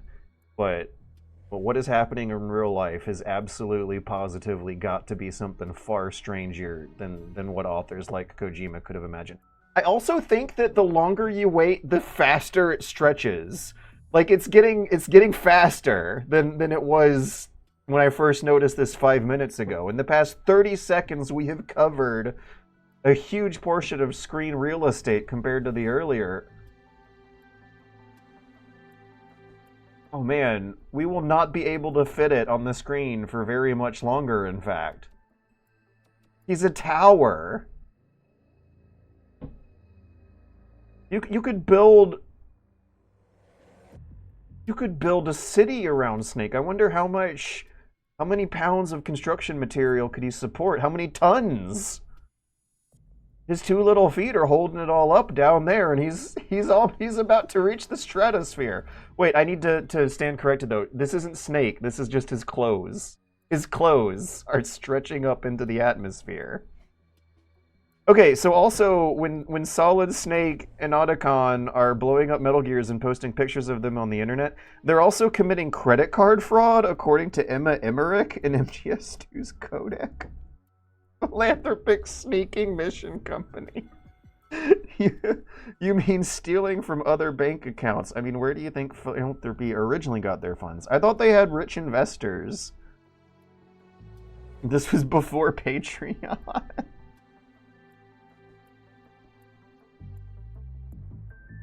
Giraffe Snake. Let's see how long it can go. We're off screen. Oh, is it splitting into two now? I'm starting to see some gaps in the polygons. Yeah, look at that. It's splitting into two. If I left this on all day, is Solid Snake like sending out probes to explore the vast reaches of deep space?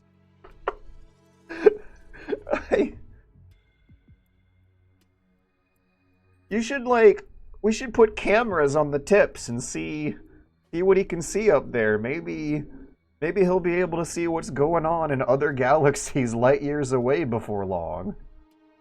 We've established that the longer we wait, the faster it will go, which means that this thing could achieve faster than light travel in just a day or two.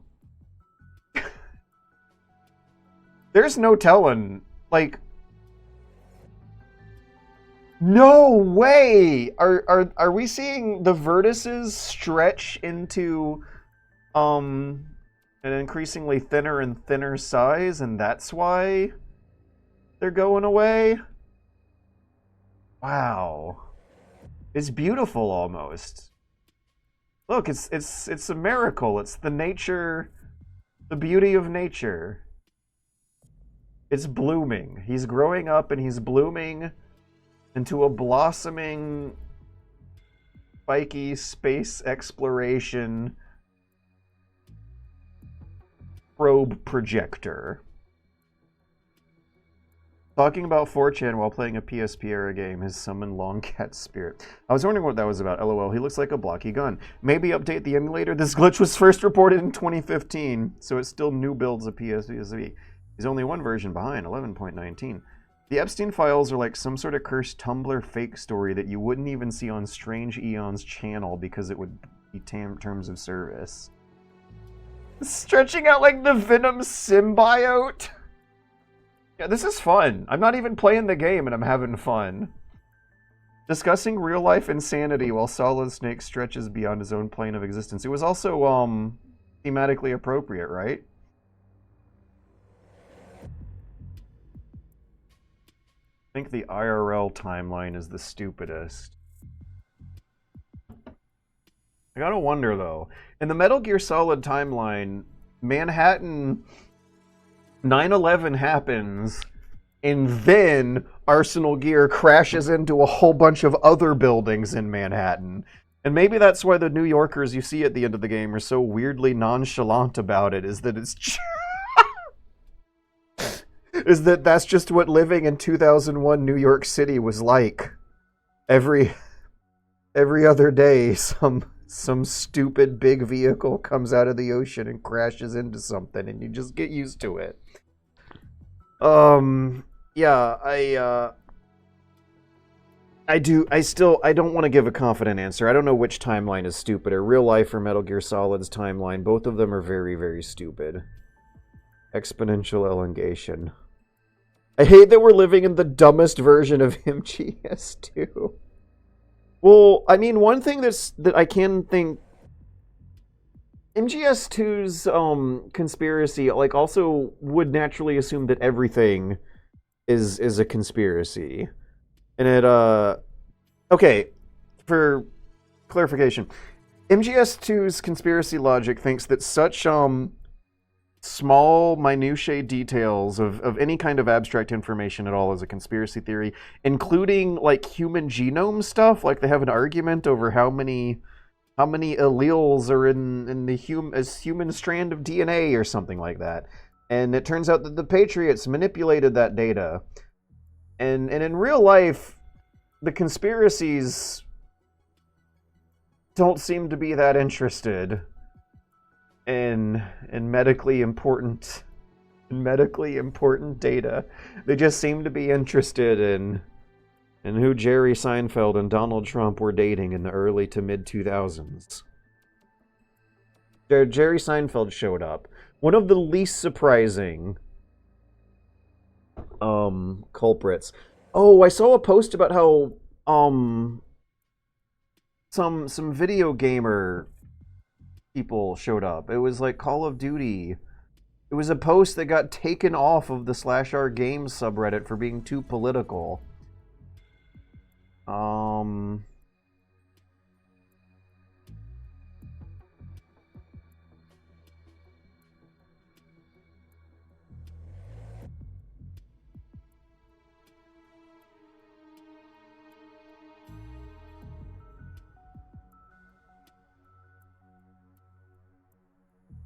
This is important. I actually wanted to read some kind of update clarifying these game developers I saw a deleted thread about.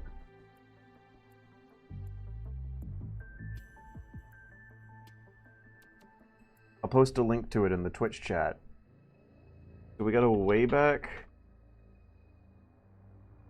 archive.is. What at least was the title of this page? You can still see the comments, so it shouldn't take too long to figure out.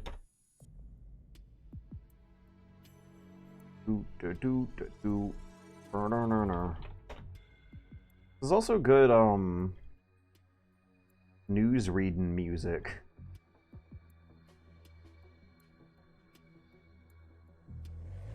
Boom, boom, boom, boom, boom. Bobby Kotick. Yeah, I didn't want to say the wrong guy, but it was right at the tip of my tongue. Bobby Kotick, aka the CEO who oversaw Blizzard's abuse scandal and didn't do anything until he was required to. Bobby Kotick. Let's search the news. See why he showed up.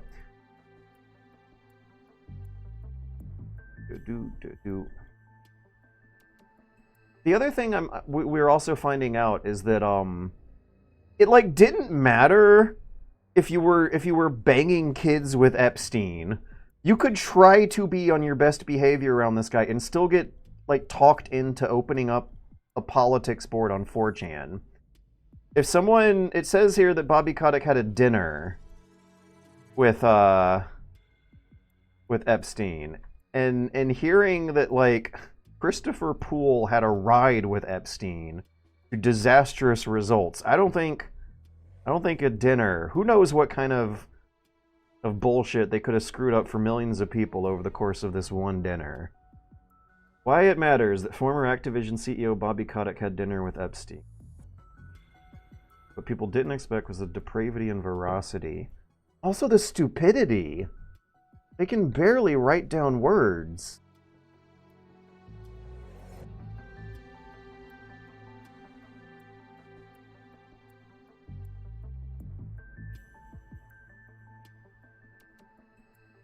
Kotick allegedly had dinner with Epstein at least once and maintained correspondence between 2012 and 2013.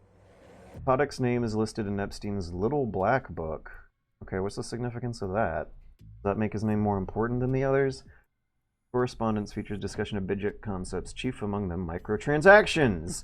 You can allegedly blame microtransactions, a service that has been a plague, long before 2013. Kotick was attached to an email exchange with inventor and author Pablo Holman and Epstein. 2013 was when loot boxes were the microtransaction flavor du jour. In a set of emails, Holman was all for indoctrinating kids into an economy and appreciated Kotick's idea of linking real money to in-game tokens. Indoctrinating kids. Inventor and author Pablo Holman. Hacker turned inventor.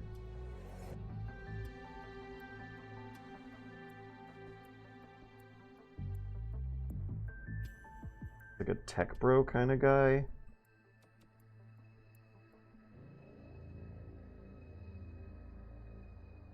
Creation of microtransactions has snowballed into live service game, routine layoffs, yes. Yeah, but that was also going on back then. That's a decade, an entire decade after, almost a decade after Horse Armor. The exploitation of whales. Small group of people willing to spend thousands of dollars on loot boxes with their Oh, capital W. I thought they were talking about an island in the UK. The impact that Epstein has had on the broader culture cannot be understated. From movies to management, Epstein was a guiding hand in shaping we currently live in. Division was the subject of allegations. So they had dinner and talked about indoctrinating kids into an economy with Epstein's buddy, Pablos, Epstein's tech bro, hacker engineer buddy, Pablo Holman. Gotta love how his example for real-world rewards is virtual items and games.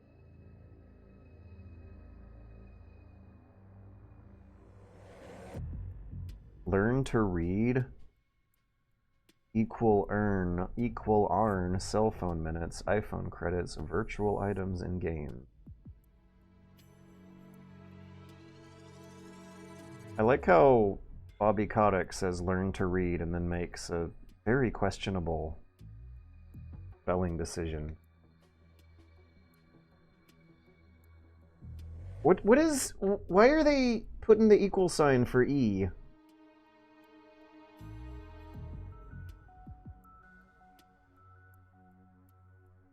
Lequequal earn to requequal-lead.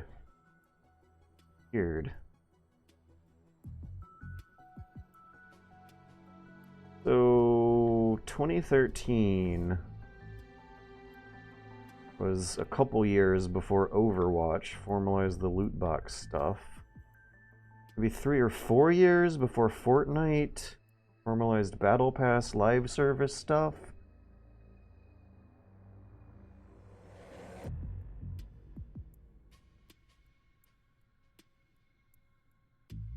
Huh. Huh. So disappointing. That's so... It's so disappointing that the world is being so clearly run by so stupid people. I'm fine assuming the worst about Mew.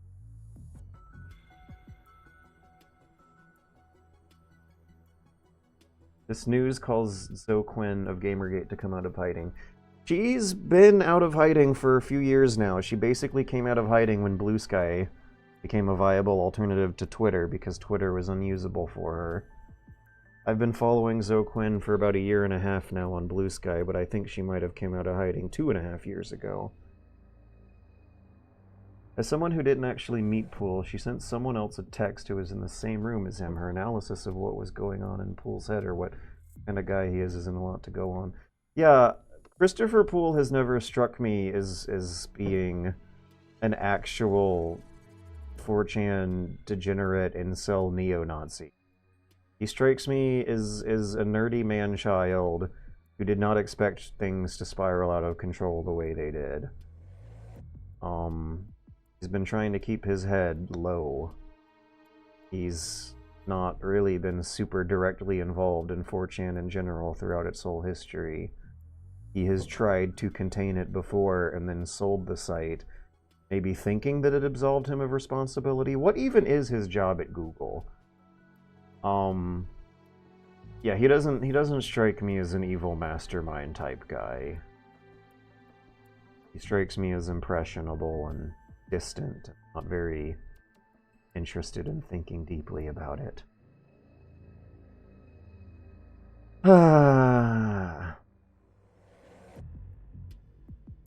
It's Epstein's... I think the funniest thing I saw describing Jeffrey Epstein convincing Christopher Poole to reopen the politics section of 4chan was, oh no, turns out the Jews were really behind 4chan after all. Beautiful. Ironic. You could not get a conspiracy thriller, a political conspiracy thriller airport novel author to come up with shit this stupid.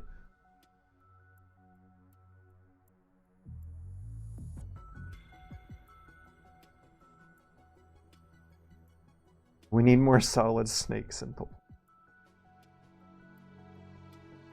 I feel like there is something important about at least giving kids a vision of what a hero who blows up Pablo Escobar's drug factories and gets away with it through pure stealth would look like. Like, what a hero who solves real life or death political military crises with as little death and destruction as possible is important to give the kids.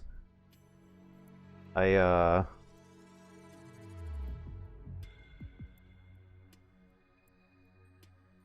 gotta think that there is something there.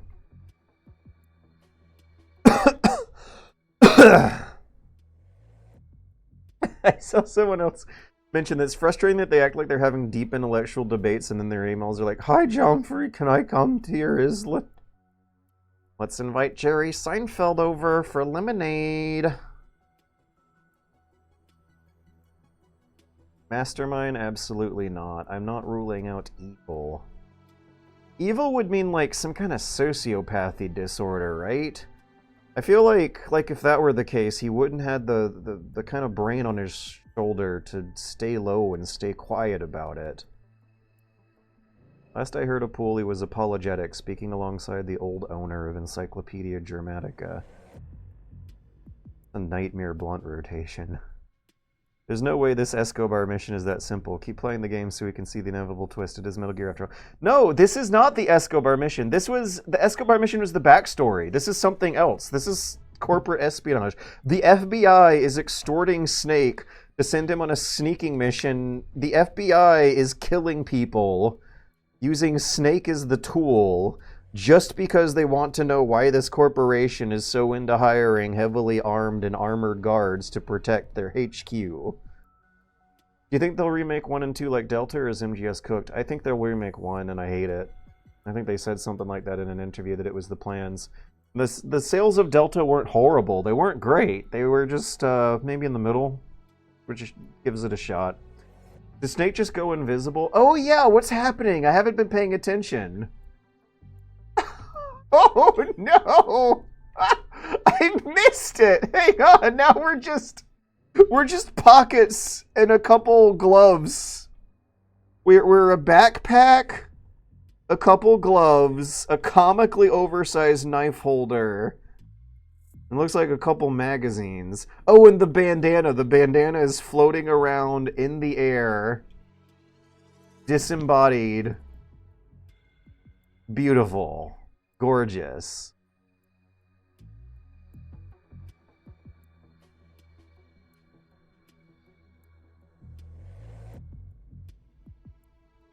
Our matter is so dispersed we're effectively invisible. That's how good Snake is at sneaking. Is this the same frame as Long Snake? Yes, it is. I have not pressed any movement buttons. I'm very happy that you can move the camera around and see, but as soon as I move Snake, I think it'll come back. All right, I'm ready to play a game again. I'm done catching up on the next notch of Epstein news. Yes! Yes! Look at... Oh, wonderful! I'm so happy. Roger that.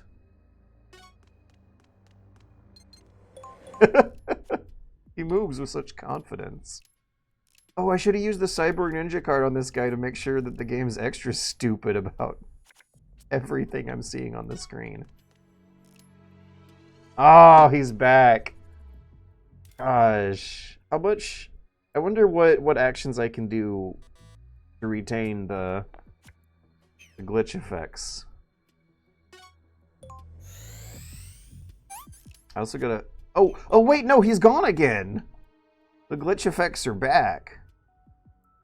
Also, do I crawl under here? Is that what I'm looking at? I can walk over that way. But the camera... Yeah, those are crawling spaces. The camera is, like, zoomed in a way that makes it hard to tell. Boom, boom, boom, boom, boom, boom. Boom, boom, boom, boom, boom.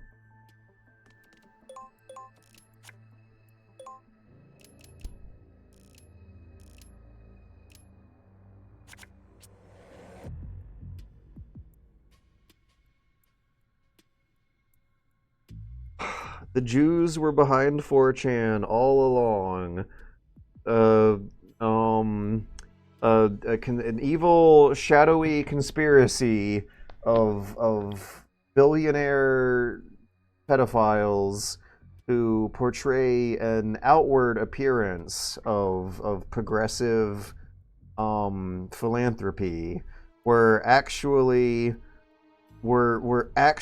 I shit you not, behind a plan to turn the next generation of gamers from harmless whiny nerds into raging, frothing at the mouth neo-Nazi fascist warriors.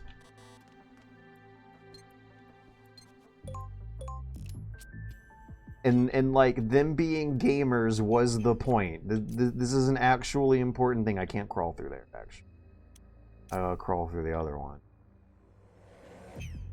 I just wasted a turn. Look at him go! No! I thought I moved through this one earlier. Okay. I'd like to press triangle to look around a bit more. But I thought the camera couldn't see this far. How did I get to that one specific square without crossing this one? Whatever, we're committing to our mistake. And we are going to also see this play out with Snake looking like the floating...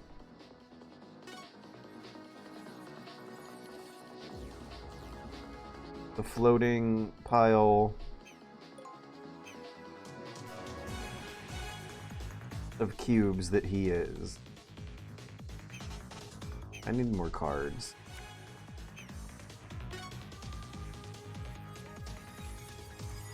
I also guess it doesn't matter if I walk into the camera's field of view at this point.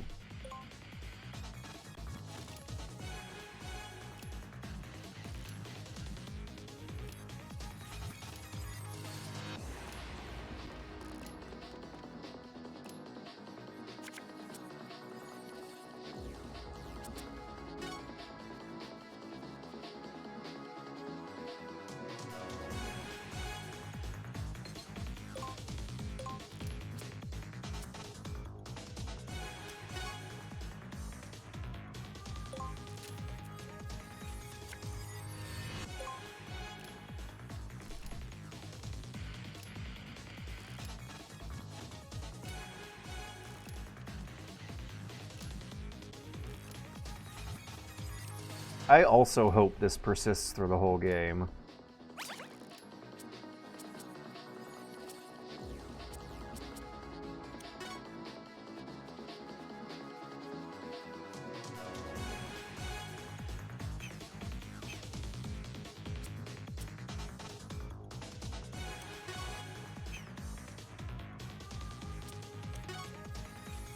Can I use the flamethrower from 2 squares away?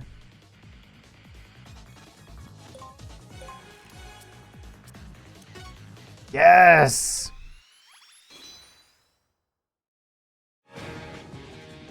Oh, thank God the emulator didn't crash. I should probably look that up, because that could fuck me in the middle of a mission.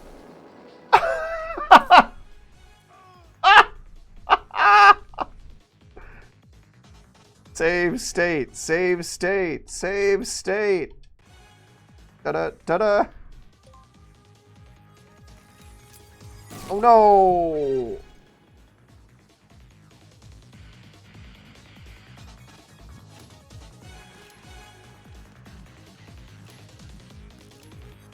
Alright, I should get something full in my hand, right? Ooh, ooh.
Where'd he go?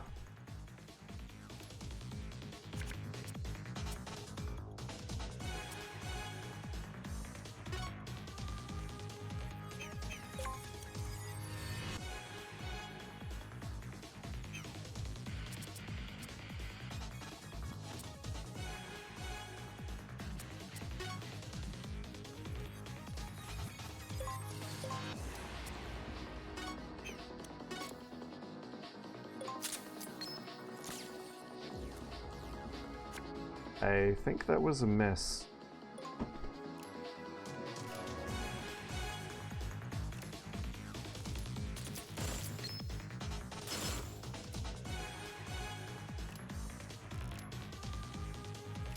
Maybe we'll get an opportunity to see Snake do some CQC punches and stuff.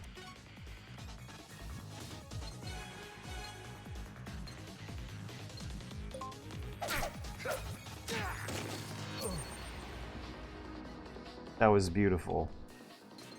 Just how I pictured it.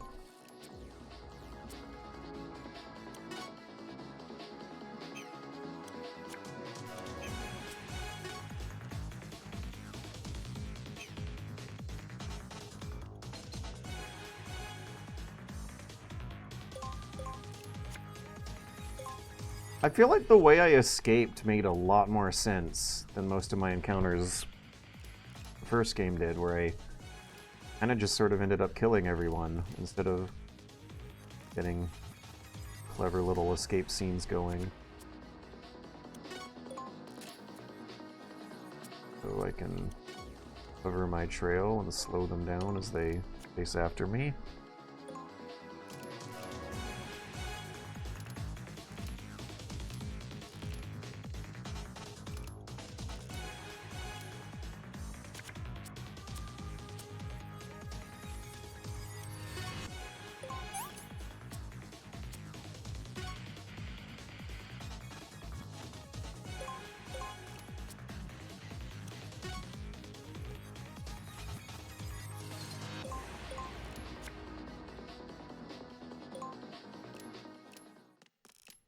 Hey, it didn't do anything.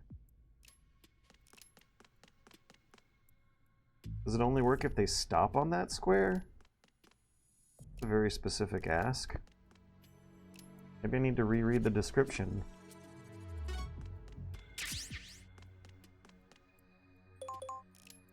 Are there any security cameras around?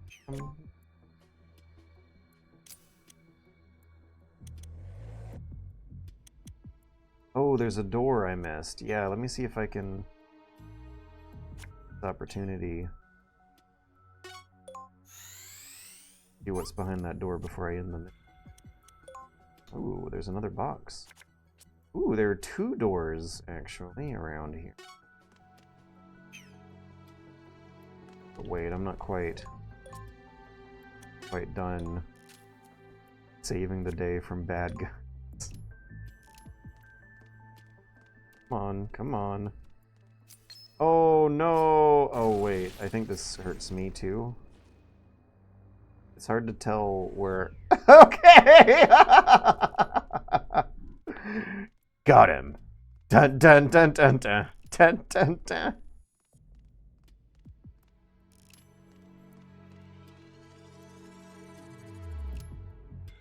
Oh no, he's back to his normal model. Is he gonna turn into strings again?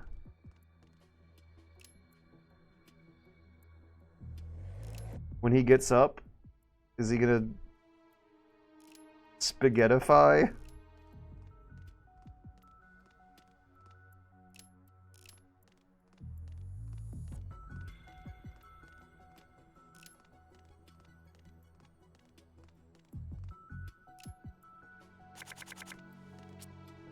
Oh man, speaking of spaghettification, you know what?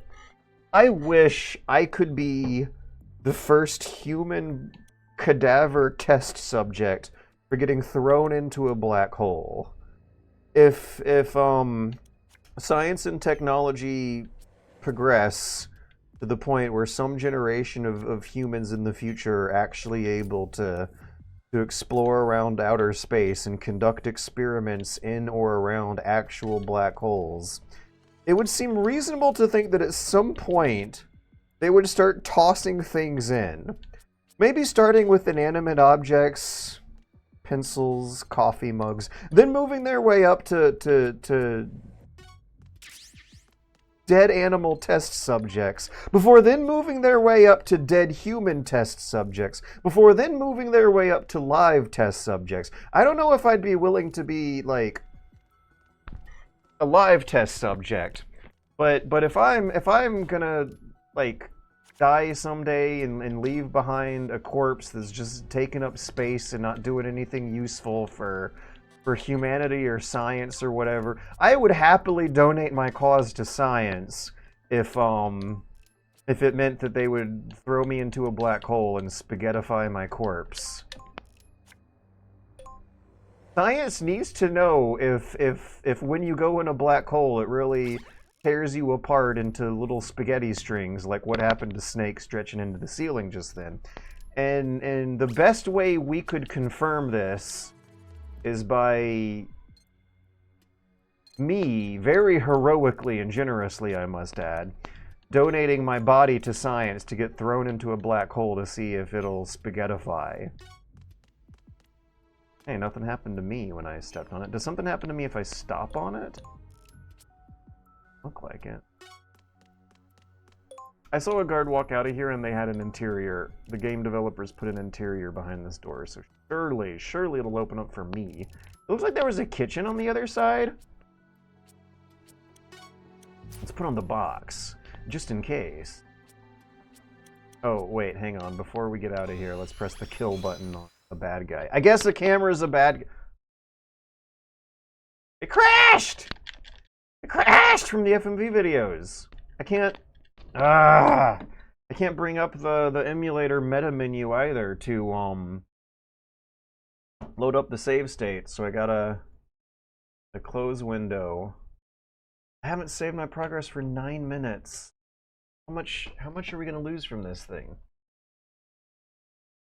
I'm going to go to the bathroom real quick again.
Oh, we do have audio. That's good.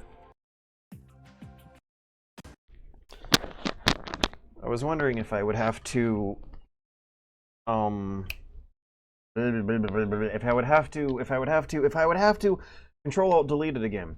So between Metal Gear Mondays, I got to figure out why sometimes the Cyborg Ninja FMV crashes the game. The emulator, to be specific. I can't even unload the ROM and change games. Oh, now we don't have audio. God damn, what is with this software today? Alright, I will close it. Task man. Again.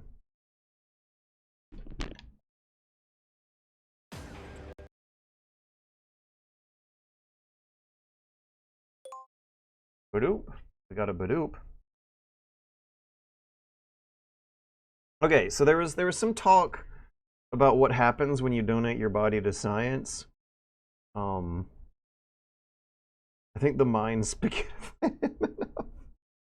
I wish I could be the first test subject for being thrown into a black hole. George, is this a cry for help? No, this is a cry for donating my body to science. Human corpses are inanimate. No, that's right. I spoke about it as if that was a different category than inanimacy.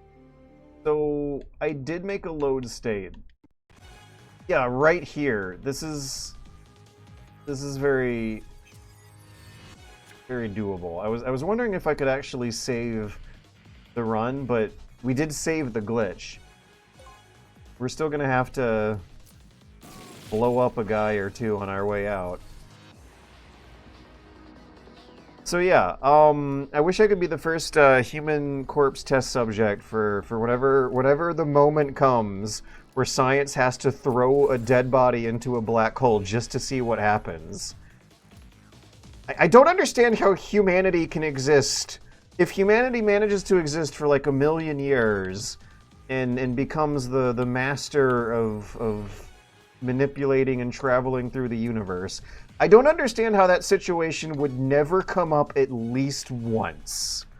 Out of all the years of future situations that every human that'll ever exist for like the next 1,000,000-year window, if this has not happened by now in like the Warhammer 40k universe, if this has not happened in the Star Trek universe even, as soon as like exploration of deep space becomes possible, someone's gonna want to throw someone in a black hole just to see what'll happen. And isn't that the role of science? Is it not the role of science to throw people in a volcano just to see if it'll erupt, for example? And by people, I mean dead bodies, and that means it's okay, because they're dead. Doesn't matter.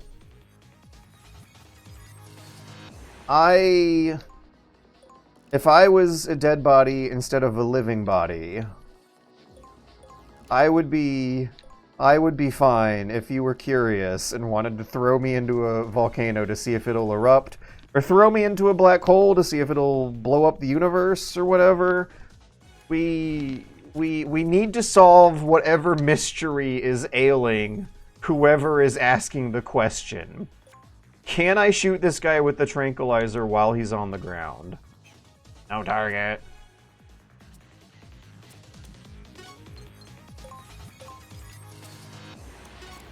Yes! I can! Holy shit, that's awesome. I don't think you could do that in the first game. I don't even think the rules about the knockdown unconscious stuff were very complicated. I tried to non-lethal my way through the first game. It was impossible. I think I killed one guy with the claymore so far, but this guy might get to live to poop in another toilet. There's gonna be a diarrhea guard at some point in this game, isn't there? I hope there is. There's a bathroom! We're getting close, we're getting warm and stinky. I'm having too much fun. Hey, a black hole could solve planet Earth's trash problem. Death Stranding corpse disposal. Uh-oh. Uh-oh. Oh, it's because I'm in the bathroom. I'm not allowed to see outside the bathroom. Apparently that's how bathrooms in this universe work. Once you go in, you can't... You can come out, but you can't see out. Can I go inside the stalls? I can flatten against the stalls. Where's the action button? I need to press the action button in front of a bathroom door to open the door and go inside and hide. Bum bum bum bum bum bum. Guess we can't hide in the stalls. Bum bum bum bum bum. Human corpses. Hey, a black hole could solve Death Stranding corpses. I feel like there's not really a way to get close enough to a black hole to toss something in and not also get sucked in. Okay, well, fine. See, this is why we need bright minds in charge again. Because it seems like the absolutely most obvious solution would be to strap my corpse onto a missile and then shoot it into the black hole. Problem solved. Come on, use your big... We're supposed to be scientists here. Scientists who are throwing corpses into volcanoes to see whether or not it'll erupt, and throwing corpses into black holes to see whether or not it'll explode the universe. We're supposed to come up with clever improvisational solutions that really help show the boundless creativity and the problem-solving abilities of the human race. Just let me strap a corpse to a rocket and shoot it in a black hole, okay? You solve 2 tests with 1 test. You'd be able to see what happens when you throw a body into a black hole, and what happens when you shoot a missile with the body strapped on it into a black hole. Long has mankind looked to the stars and asked, am I alone in the universe? What is the point of it all? What happens if you throw someone in a black hole? Now, with my help, we can answer these questions, okay? We just need some willpower. That's all. Doo-doo, doo-doo, doo-doo.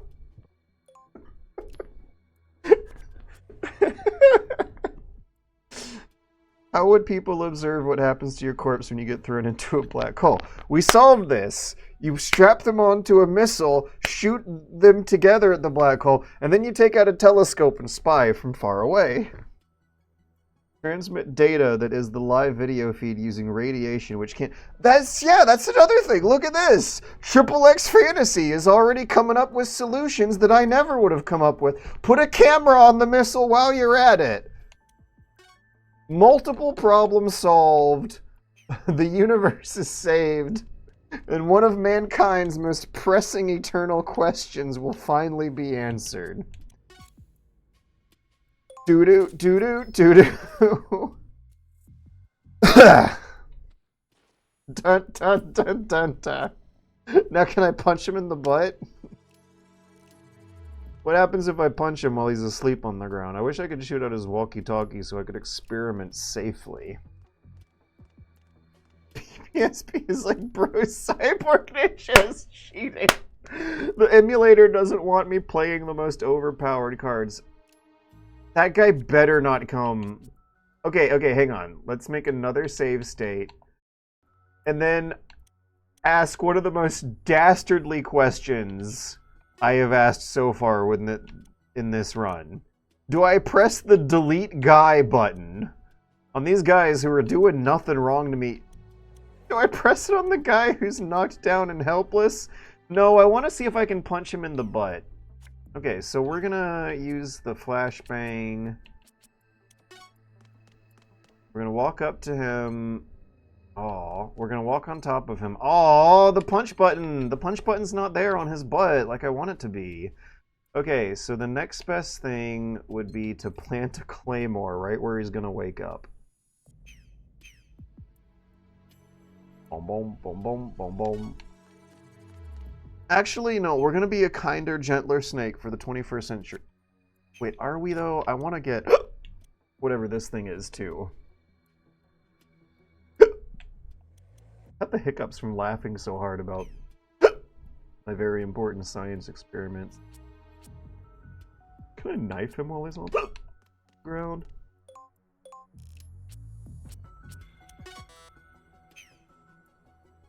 Use next to target. Eating.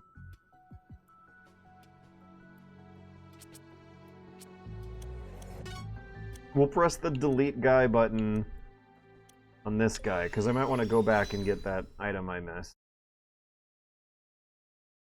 Crashed. Okay. We made a save state right before doing that. We were expecting it. Now, the failure rate on that is something that's been a little iffy. I totally did manage to play the card at least once.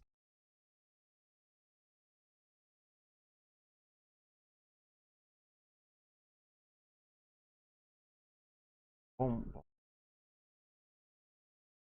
Can't believe I have to close Task Manager as well as Healer Manager.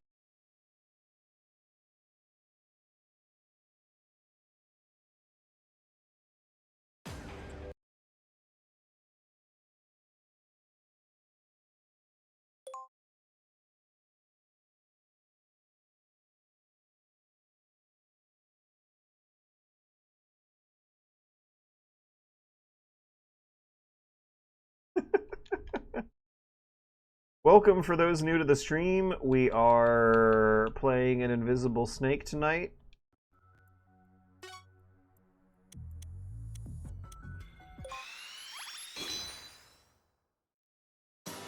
Hey, it works this time.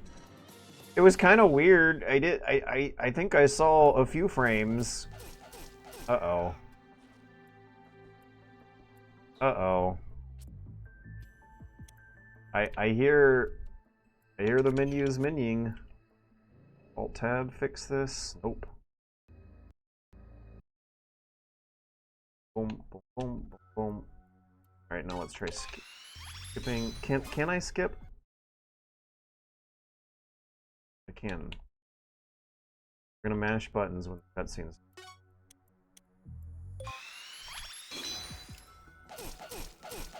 Yeah, delete guy. I should save the game before playing any of those FMV cards until or I should just actually troubleshoot and fix the fucking problem. Asshole. You fucking piece of animal.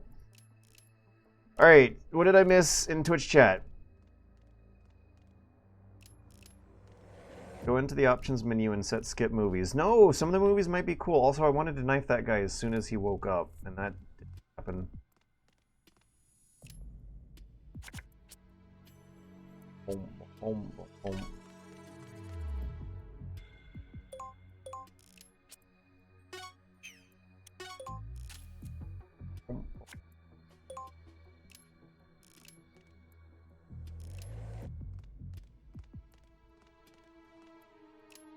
Guy's route might not be what I thought it was.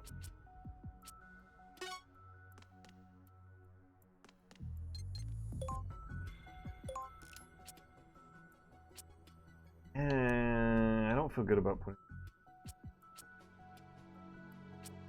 I wish I had 3 actions.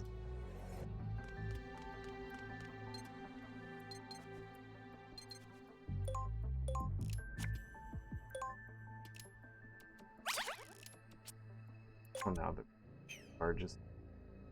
Oh, it's like I did have 3. This would be.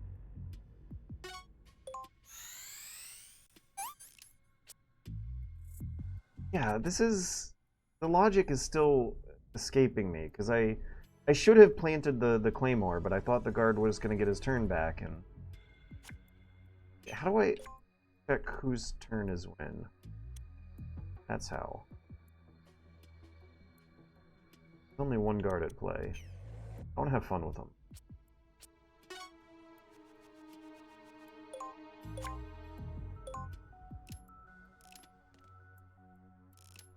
Is that his route?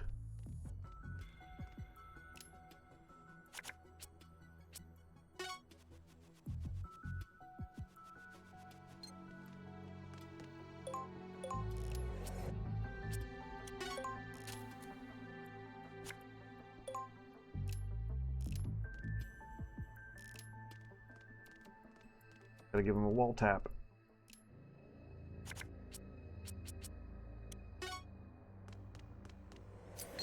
No! I thought I put it on the corner.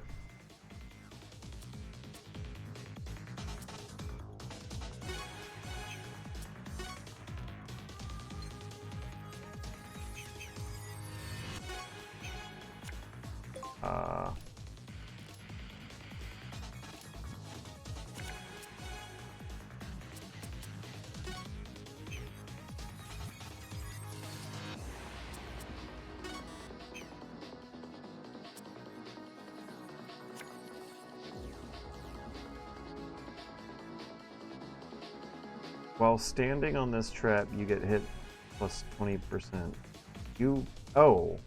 Oh, it makes you more likely to get hit by enemy guns. Can be disarmed with an area attack. So do you actually have to stand on it? Yes. Like shooting a target. It's gonna be spot.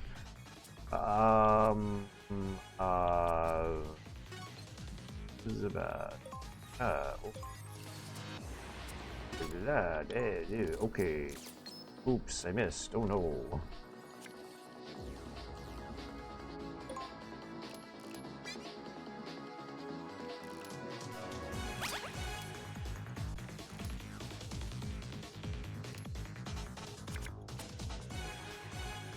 So sneaky.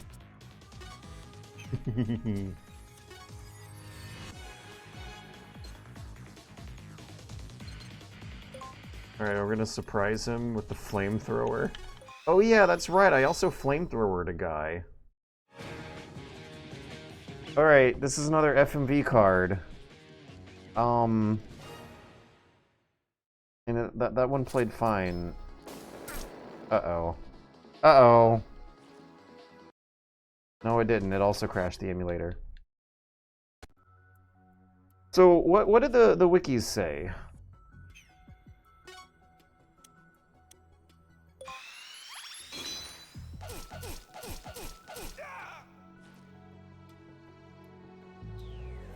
Brum, brum, brum, brum, brum.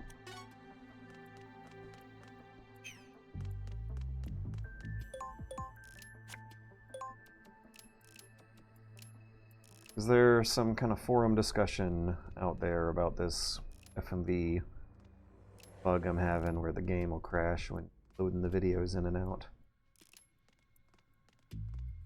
Boom, boom, boom, boom, boom.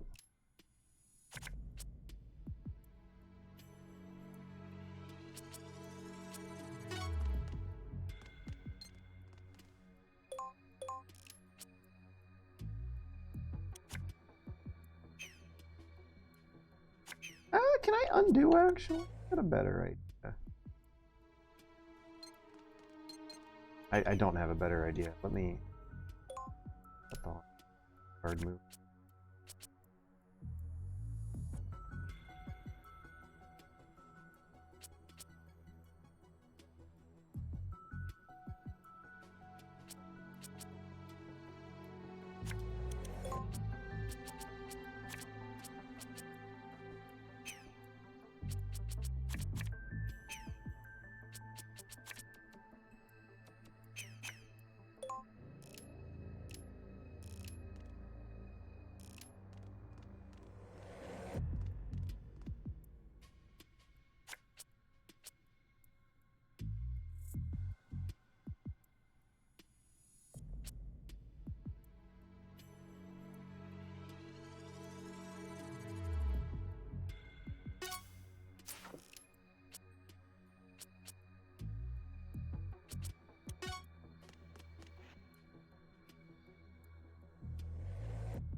Ah!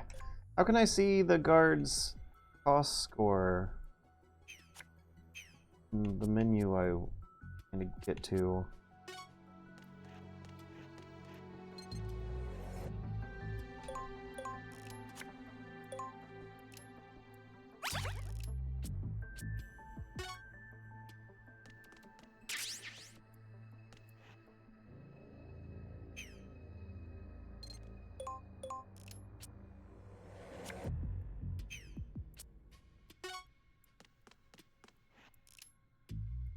Oh, there's another item I missed.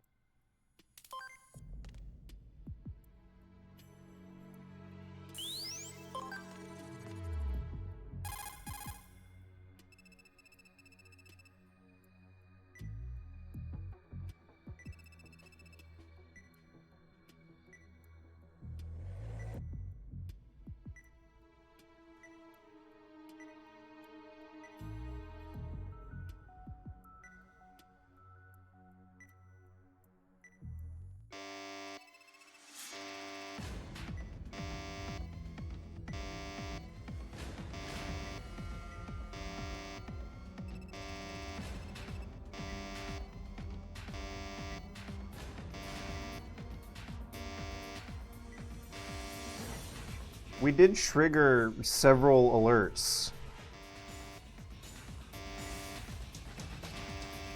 You've killed 5 of them already.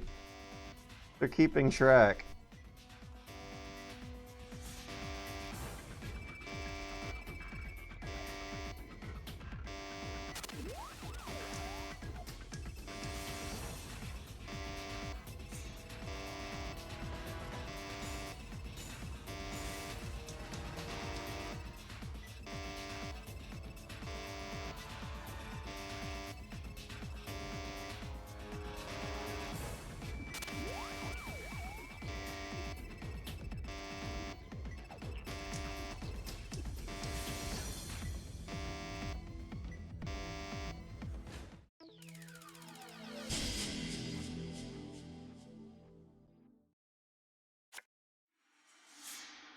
Oh good, no real alert.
Miss! I had a bonus!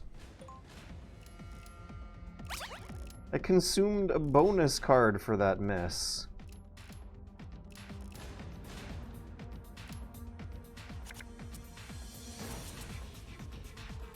Okay, I know who I'm... Why do I know who I'm using that on?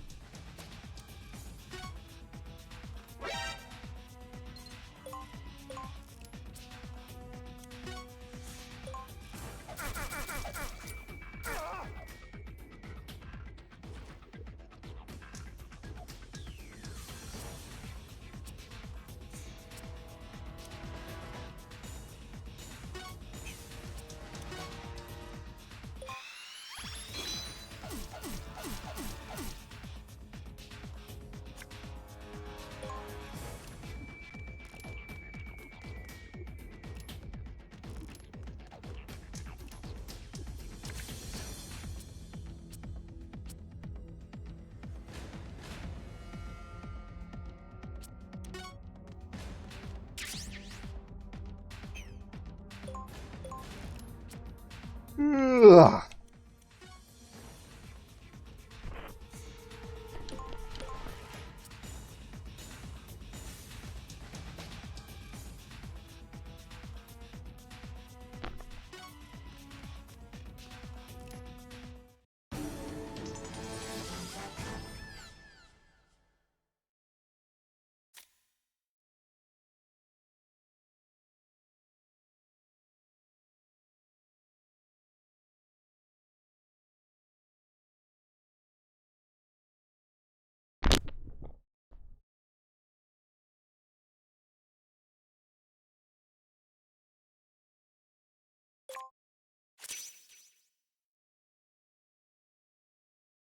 Serum, mount, block, linkage, stops counter on hit, shots fired. Okay. This is a little complicated.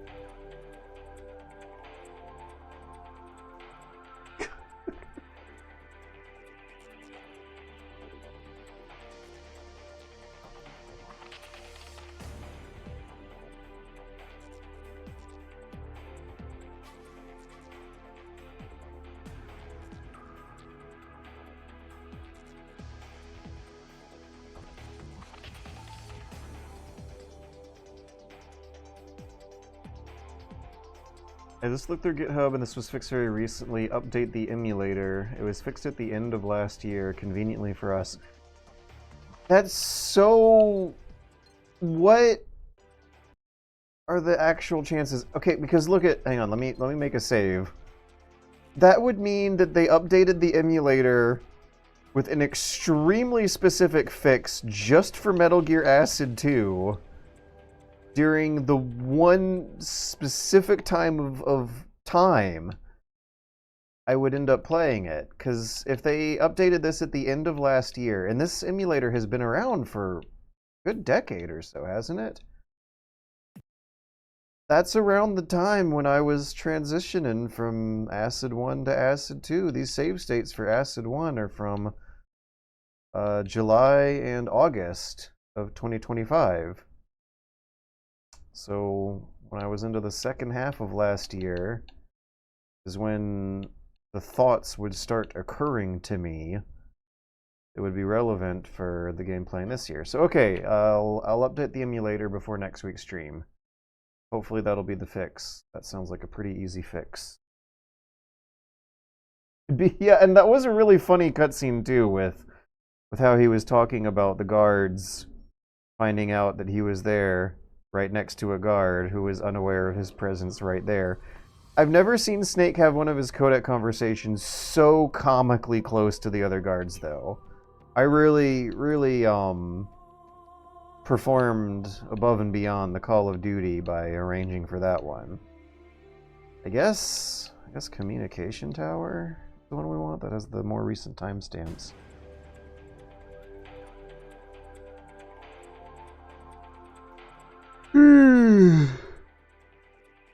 George, have you ever played Phantom Brigade? It's a hybrid, real-time, turn-based tactical strategy game where you can predict the next 5 seconds of enemy actions to make a plan for units to follow. And the units are customizable Gundam-style mechas, so they're very versatile. No, I haven't played it. Now I wonder what he would say if you didn't kill anyway. Yeah, there's also a bit more of an incentive to non-lethal it, and options to non-lethal it. There was some sleeping and unconscious stuff going on.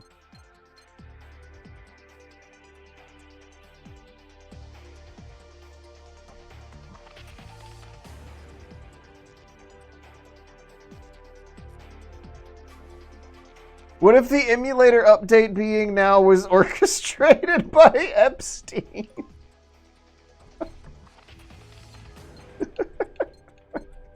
There's no such thing as coincidences anymore. I feel like... What are those pants doing, Snake? He's got, like, big puffy pirate leggings for the first half of his pants. And then the second half of his pants are sneaky, form-fitting, sneaking suit. Lycra.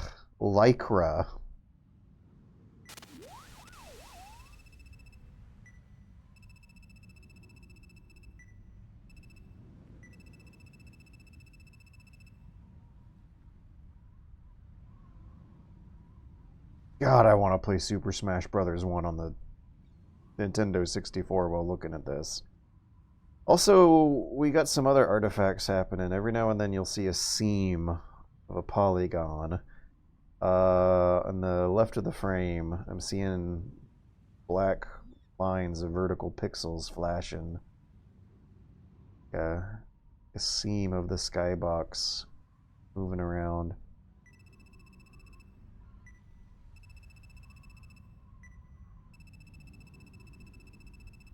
Ugh.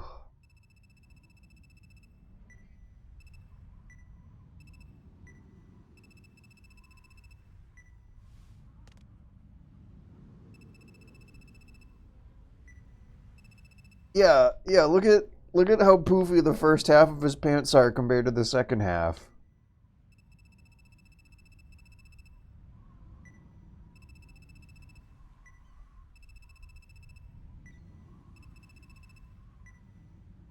Seems like a pretty obvious design flaw.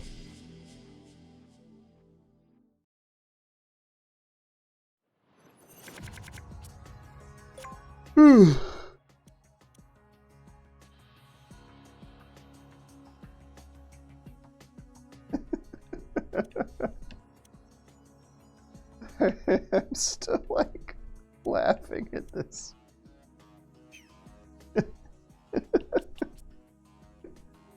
Jerry, you gotta believe me, 4chan was a Jewish conspiracy the whole time. 4chan/poll was an evil conspiracy by an extremely wealthy Jewish philanthropist all along. And this is some, like... This is the Four Seasons total landscaping moment of Trump's second administration. I've never laughed at the news harder than I did at Four Seasons total landscaping and in learning that the Jews were behind 4chan all along. It's got to be close. I don't know if it's hitting me as hard as Four Seasons total landscaping quite did, but it's a good chuckle. The Jews. My mind's eye is flashing with Getty stock images of various flavors of juice. with the 4chan interface in the background. Oh man. 4chan was bankrolled by Curb Your Enthusiasm, ruined gaming. It's so... one of the things that's so funny though is the irony of it, that all these like conspiracy theory idiots on 4chan were only right in the wrongest way possible. Yeah, that's one of the revelations of it, that the what was it? The ping pong pizza parlor QAnon stuff about how there was a fake conspiracy theory about America being controlled by a secret cabal of pedophile vampire lords turned out to kind of be a projection thing, that America wasn't directly in control, that certain powerful forces in the factional tapestry of America, at least, were under control of a shadowy secret cabal of billionaire pedophiles after all.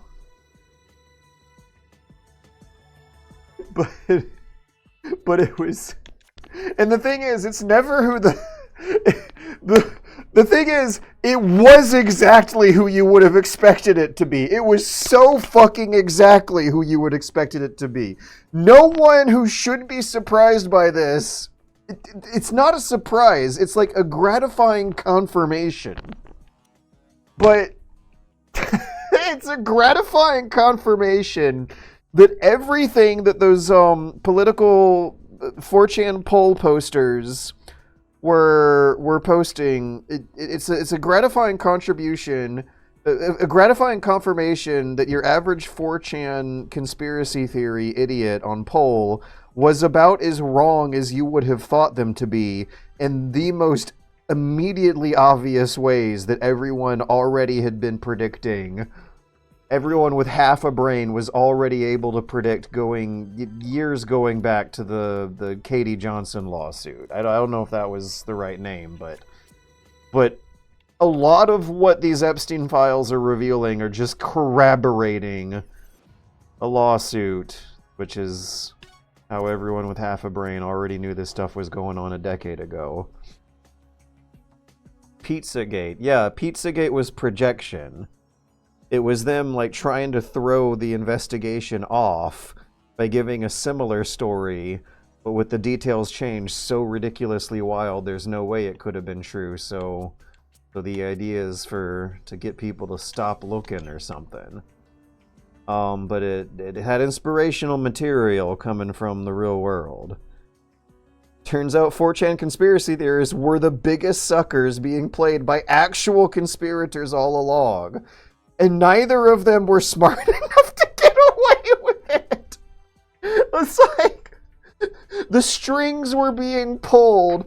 These incredibly stupid idiots were being pulled by some of the most idiotic kinds of people who... God, man, like the earlier generations of wealthy elites were certainly getting up to stuff that we never did find out about that was surely horrible. But I do have to wonder if the evil rich people were smarter in the past too. Like, when reading old magazines and newspapers from the 50s, 60s, or 70s, the post-war generations, the content is so much more complex and highbrow that it is hard not to imagine your average reader being a good degree more stern and smarter and stoic than modern people. But maybe that was also the case for rich people back then too. Everyone is significantly stupider than they were a few generations ago in practice anecdotally, but I don't actually think the data supports that statement. Oh, hey, nice. Let's make a save state and then press the delete man button on this man. Delete this man. Delete that man. Yeah, he got deleted alright. Boy, I'm good at video games. That sure took a lot of effort, huh? Epstein is going down in history as the first ever main character of the entire world. Oh, come on. There have been Roman emperors, holy Roman emperors. There have been more main characters. The history that we're living through is certainly history. I think it's gonna get remembered as very funny and stupid, and maybe kind of scary, depending on how those lines get blurred. But there have been other main characters before. This main character is probably going to go down in history as one of the most bumblingly stupid, historically significant conspirators. The historical consequence that the conspiracy has led to has absolutely been one of the most disappointing chapters in human history in terms of how many negative stereotypes it is confirming about the general intelligence of people in large numbers. U.S. history books are gonna look like rants of raving lunatics if U.S. still exists.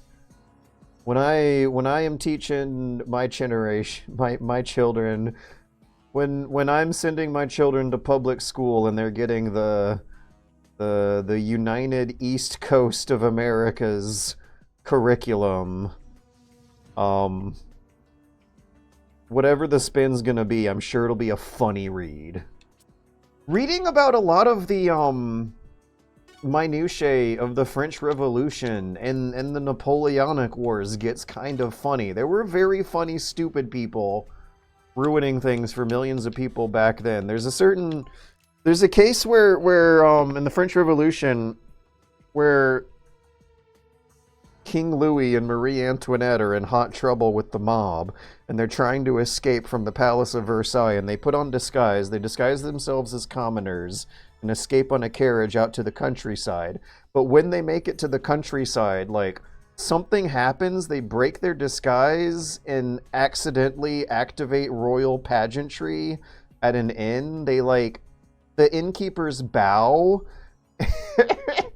and the royals are like, "No, stop fucking bowing, don't do it." And some revolutionaries are able to find them, and they don't kill them and like hang them or guillotine them. They just drag them back to Versailles and like put them under house arrest. There's an instance where Napoleon's house is surrounded by an Austrian royalist militia, and he actually escapes through the hedges in the garden like an actual solid snake scene. I don't know why none of the movies have that scene in it. It was in the history lecture I went through of the real history. When the Bastille was stormed, I think some guy got his head cut off with a razor blade, which is not very funny when you think of the details, but kind of funny when you just say the words out loud with the broad strokes of the situation. Someone went to some really extreme lengths to voice their distaste of whoever that guy was in charge of the Bastille, guarding the Bastille, whichever poor sucker got decapitated by razor blade for guarding the Bastille that night when the Bastille got stormed. There's a story where an Austrian royal army is about to do battle with the French Revolutionary Army, and the French Revolutionary Army are woefully underprepared, and their men are exhausted and hungry, and they don't have any ammo, and they don't want to fight, but they are at the top of a hill. And so they get the men to just start dancing and singing patriotic songs, and it makes the Austrians think that the French are so confident that they decide to go home and not do battle after all. That's very funny. Oh no! Snake stretching out again! There's got to be a point where like his collar is clipping halfway through his head. I would like to keep it at a certain strategically advantageous point where like just his eyes are poking out of his collar or something. Anyways, let me Let me play the fucking video game. Imagine Strong Bad reading Epstein's emails. Penta fucking penguin, you asshole. I'm trying to play the game, but the Twitch chat is too fun tonight. The real patriots were not a digital social Darwinist, but an idiot with too much money. An idiot with too much money who created the AI of an idiot digital social Darwinist. Things haven't changed that much. The rich were always morons who thought they were gods. And one thing that I guess is very nice is that the common people are really on average, I think we can confirm with this latest episode of history. There have been many episodes of history confirming that rich people are morons who think that they're gods, but maybe the latest few episodes of history are like nicely giving some confirmation that maybe people in large numbers are actually smarter than rich people in small numbers.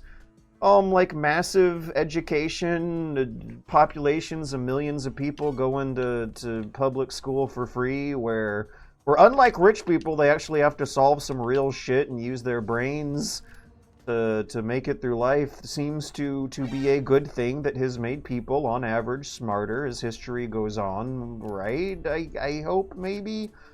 Can I tranquil this guy at 60%? Can I do anything else?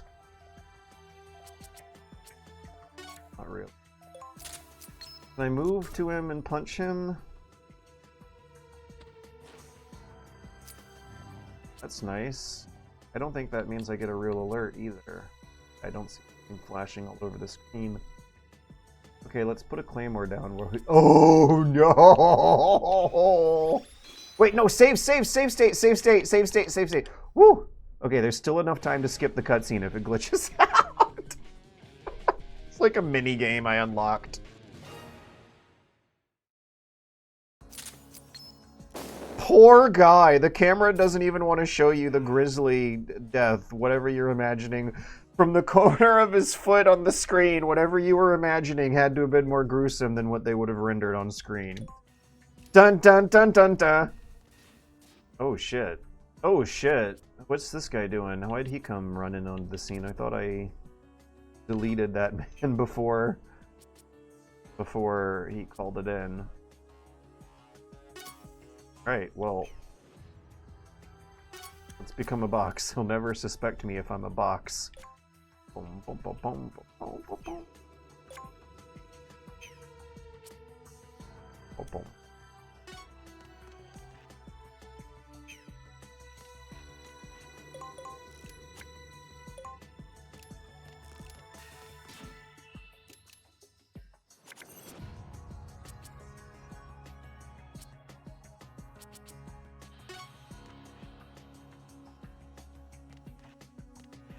Nice fire extinguisher. Oh my god, yeah, so Strong Bad, the thought of Strong Bad reading Jeffrey Epstein emails is the funniest thing. The thought, it's not, okay, Strong Bad, yeah, like an episode of Strong Bad where he browses through the Epstein emails. I wonder if they'd be able, if the comedy masters of HomestarRunner.com would actually have the comedy writing chops to be able to pull that off somehow. I mean, I'm trying to say, like, without it getting weird or without it getting dark, but the reality is it would be weird and dark, but that's also why it's funny. Tastefully, that's the word. Would the comedy writing geniuses behind Homestar Runner be able to make a Strong Bad episode about Jeffrey Epstein's emails and do it in a tasteful way that's still funny?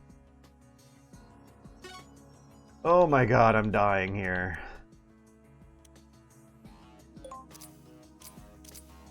Bom, bom, bom, bom.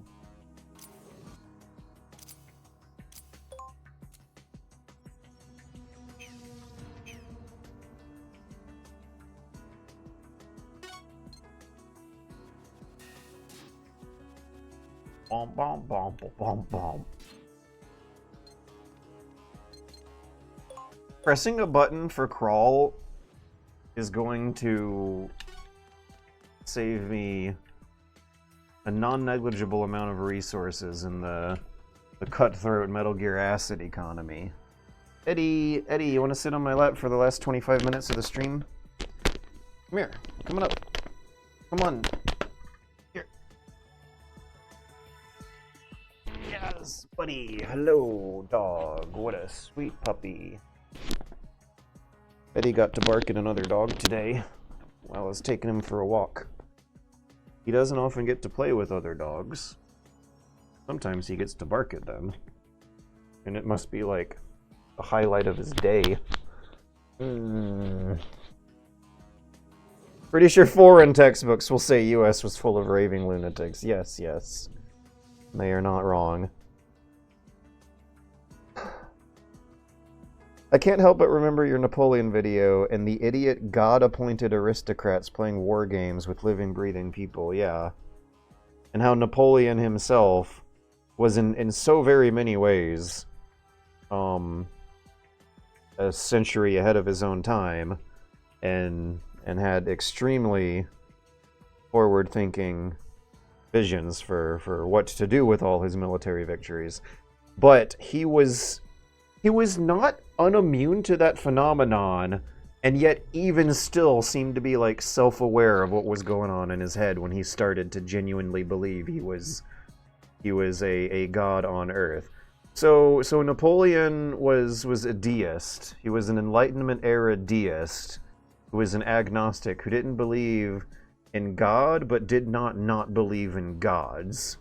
The idea was that oh no, it's the 1700s, and science is discovering a lot of uncomfortable truths that don't really fit with mythology, but also science keeps discovering spooky, unknown mysteries that seem to suggest some kind of coherent design behind everything, so we don't really know. And so Napoleon used the word providence, to describe. I think his opinion changed throughout his life, but there was a certain episode where he it's when he got the title of emperor and did some kind of like ceremonial thing with the Pope, where there was a religious title involved, where he seemed to be like aware and documented and wrote about what it was like getting this confirmation from all layers of society that your life is worth millions upon millions of people of other lives, and how that really does convince people, and convinced him that him being in that position was not a coincidence. That that is how it happens. That if you get remarkably lucky in life and you get hard confirmation from various layers of high society that your life is worth millions, that it is a very logical, psychological phenomenon for that person to think that it was destined by supernatural causes beyond humans' immediate understanding. That's a predictable way that a human being in a position of such power, who also has gotten extremely lucky, their mind will end up going to. So, if that doesn't... Oh no! Snake's head is growing again! He kind of looks like Fat Man from Metal Gear Solid 2. You can see, if the camera angle's just right, that there is supposed to be a head somewhere in the neck hole of his shirt. Anyways... I also see an item down there I'd like to get if the camera can let me look at it. Oh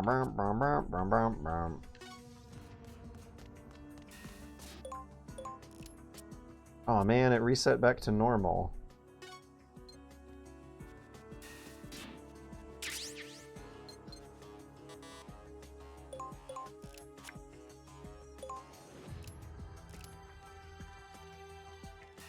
Dear Strongbad, how cool would it be to own a private Ireland? Your fan, Jeff E.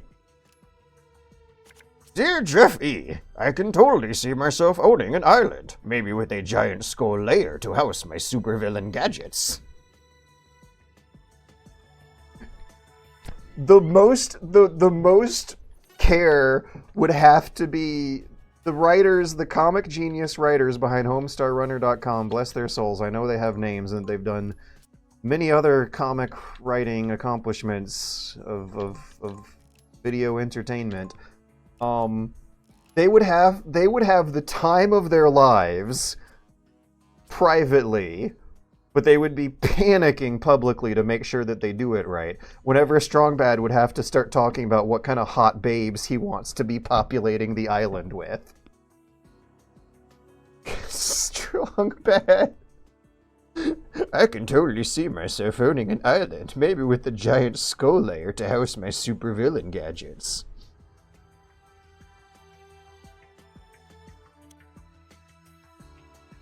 Yeah, I hope you're right, because in my experience, public schools failing to teach anyone critical thinking is why the idiot rich people were able to get away with so much for so long. That's also, like, the biggest difference between... or, like, the biggest thing that smacks you in the face when reading a lot of old historical sources is that people, on average, really have been...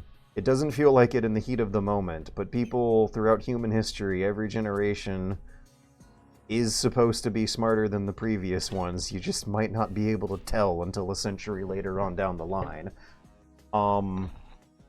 There was a psychology lecture I listened to on stream once where he talked about it. Like, if you were to give an IQ test to 3 generations of the past Americans, the younger and younger ones generally score... If they get the same IQ, the questions are going to get harder, or more complicated, or about more abstract concepts. But, I am wondering if a way to prove this with hard data is going to show some very scary results about the immediate next generation right now. If, like, what we are living through is an unprecedented time in human history, in the sense that it might be messing up a relatively reliable trend of the past several hundred years of human history, which is that the next generations are supposed to be smarter than the previous ones.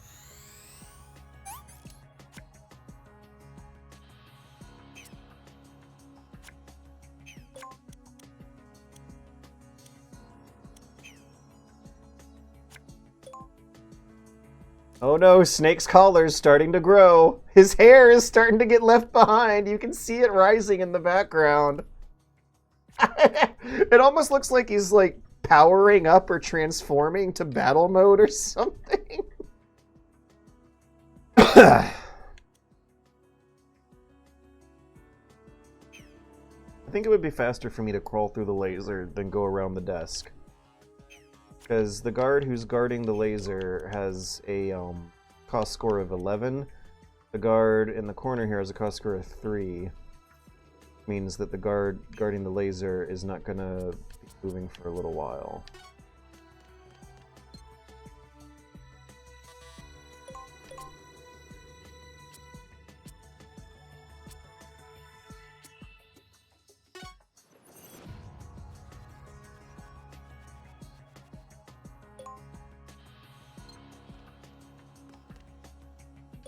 Alright, let's see if my prediction is going to ring true.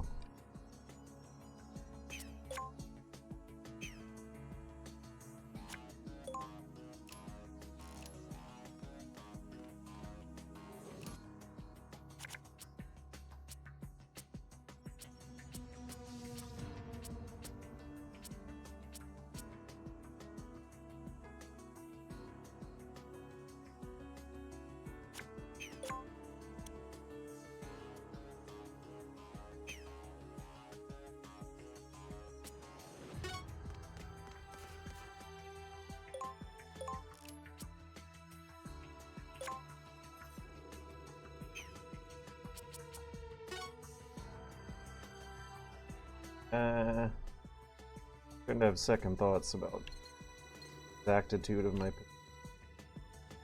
Can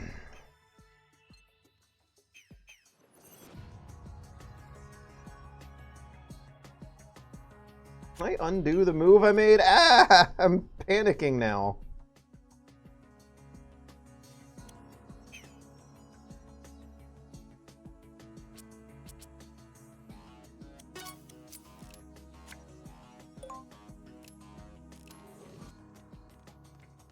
At least one of these guys won't be a problem, but... Oh, come on! What are my save states? Eh. These alert phases haven't been that difficult to deal with.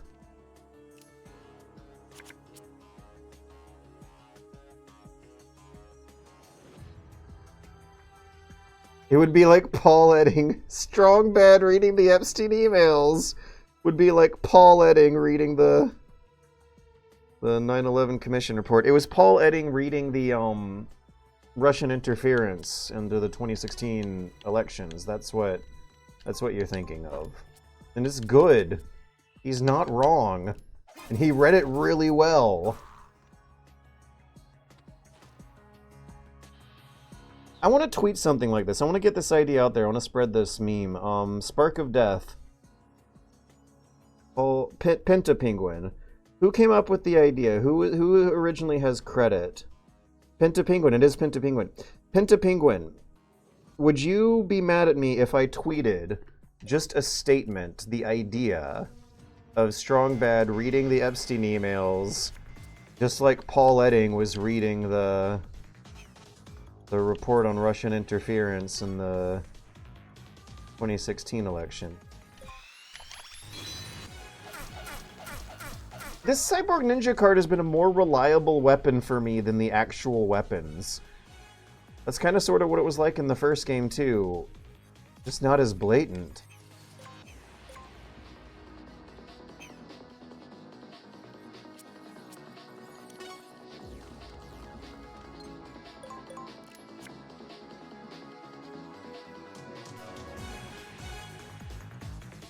Is the guard gonna see the floating collar? I don't think we've tested whether or not they see the floating collars.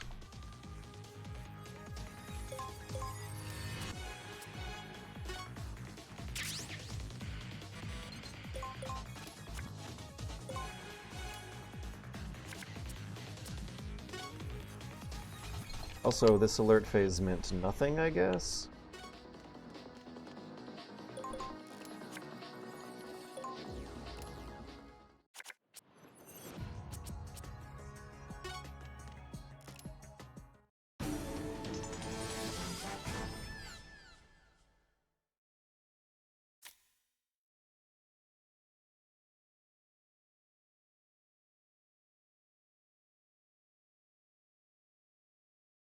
Yep, powered growth spurt. You need to have some kind of layer of obfuscation for a Strong Bad Epstein email episode. Just the name is like the funniest shit. Maybe replace Epstein and his crew with Coach Z and the King of Town. Snake grows when George waxes poetic on historical politics.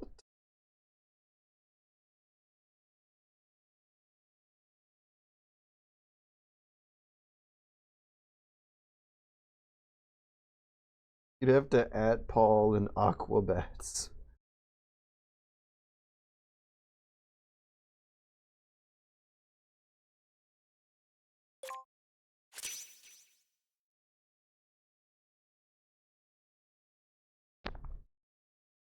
William Tell.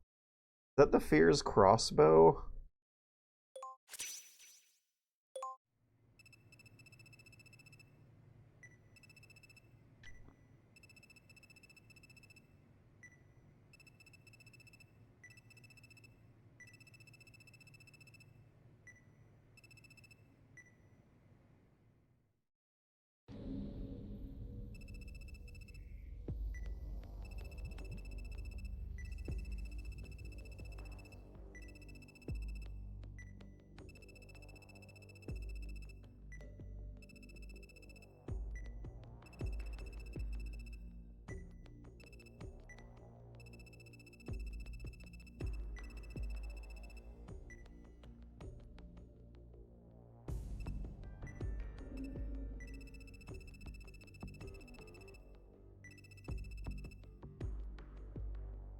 It kind of already was.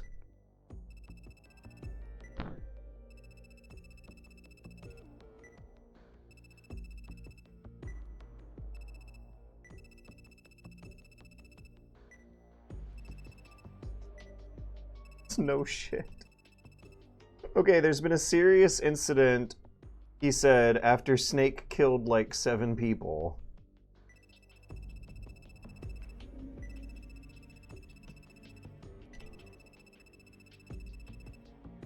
But apparently this has nothing to do with the chaos that Snake is causing.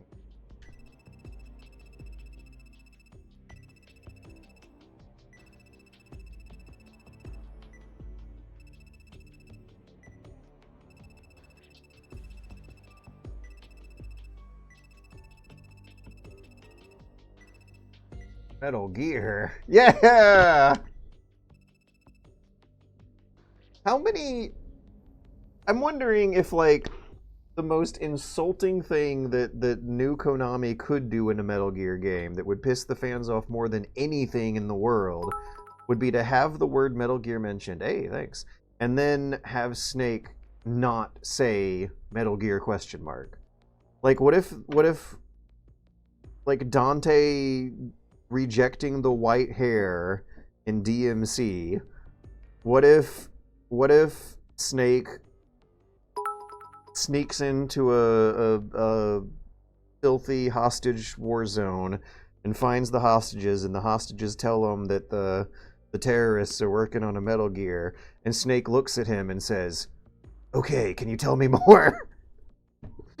Snake hears the word Metal Gear. The camera looks at his face. You even see his eyebrows raise. You even see his mouth move and say, "Meh," or just keep talking.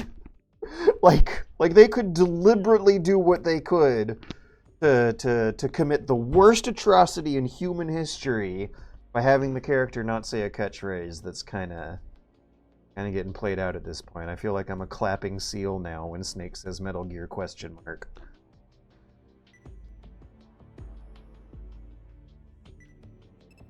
That name sounds familiar. Is he saying that because this is a different canon? But wait, I thought there were Metal Gears in the last game we played.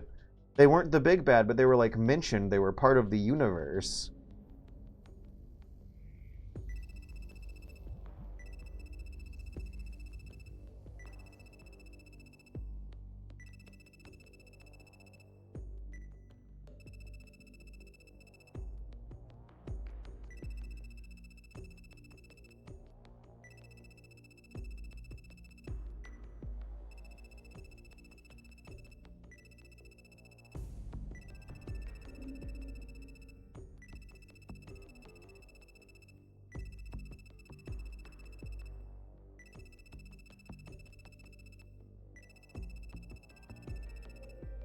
I also just realized that one of the reasons why monarchy became so unpopular is just repeated confirmation again and again that kings would oftentimes be idiots, that the system was promoting very, very stupid people into the highest positions of power, and so there was a desire to make a more meritocratic system.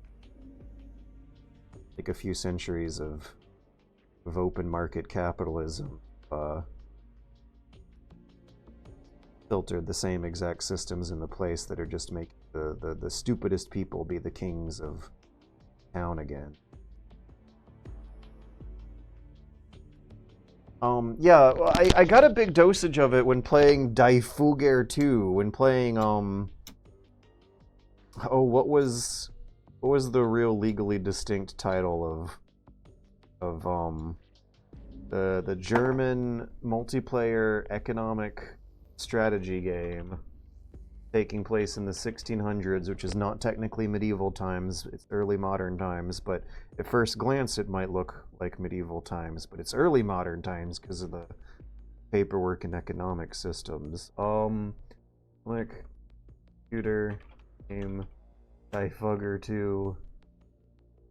I remembered, speaking of memories being weird, I remember Die Fugger 2 a lot more than I remember its Mittelland AD, right. Every time you ended a turn in Mittelland AD, you would read a couple paragraphs of historical trivia about what happened in late medievalism, early modern history at the time, and so many of them were kings being very, very stupid and starting wars over very personal, petty, dramatic bullshit, or like accidentally redirecting a river that ends up flooding towns. There's just a certain reverency for expertise and education that doesn't really kick into human history in a large scale where your average everyman amongst the millions of people of average humans seem to be able to keep their shit together in a way that did not exist back then and now very scary we might be returning to. Anyways, maybe one way we'll make it out of this is having some way to be able to talk about intelligence better. Because there's a real problem when very stupid people are in power and wars have been fought and millions of people died trying to fix this problem.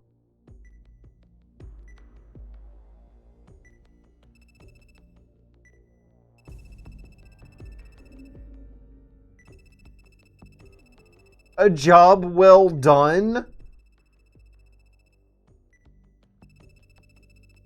I have stumbled and fumbled and made embarrassing mistakes on my way through this run.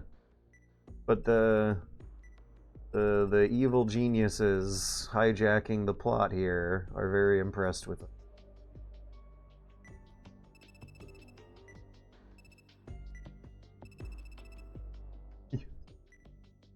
Are we talking about before or after he blows up Pablo Escobar's drug factory?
Yeah, the desire to rule over others filters for stupid. But if 30% of people are just gonna be born stupid by luck of the draw, those are the kinds of jobs they might end up with.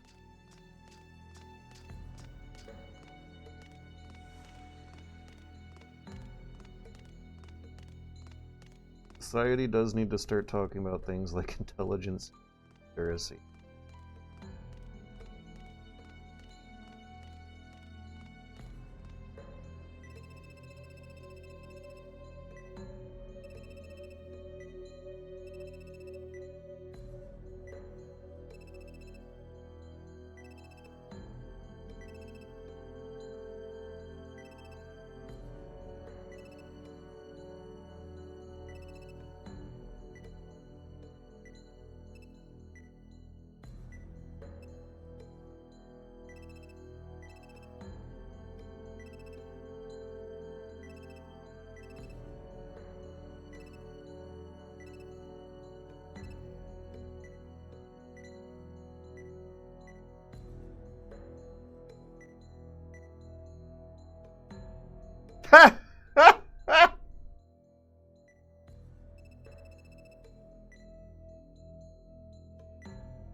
Okay. We get back to menu, this is where I'm gonna call the stream. Ah! Oh, they're still doing this? We got some new items for you, so gear up. There's a new pack available right now. Watch for the MGS 3-pack! Loads of new weapons and characters. You'll never know fear if you've got the right gear. Check out the card shop during intermission. I thought that those little intermissions from the first game were a mistake. That they were like thrown in because the game was kind of rushed and they couldn't think of something better. But no, maybe fourth wall breaking obnoxious commercials for products that don't really exist and wouldn't make sense in a fake economy anyway were a deliberate stylistic decision about how these games are meant to be played.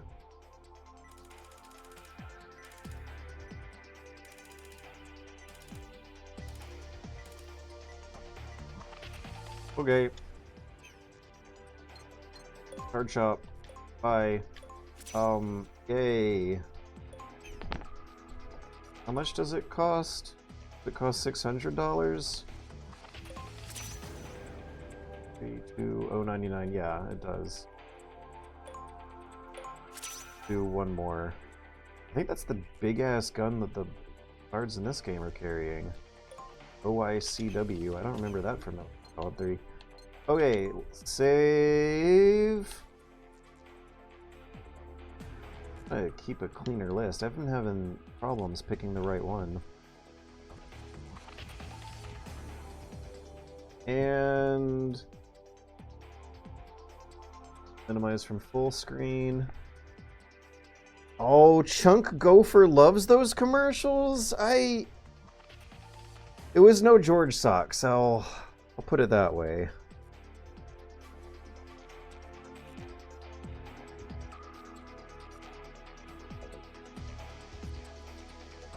Oh yeah, Chomsky was one of Epstein's best buddies too.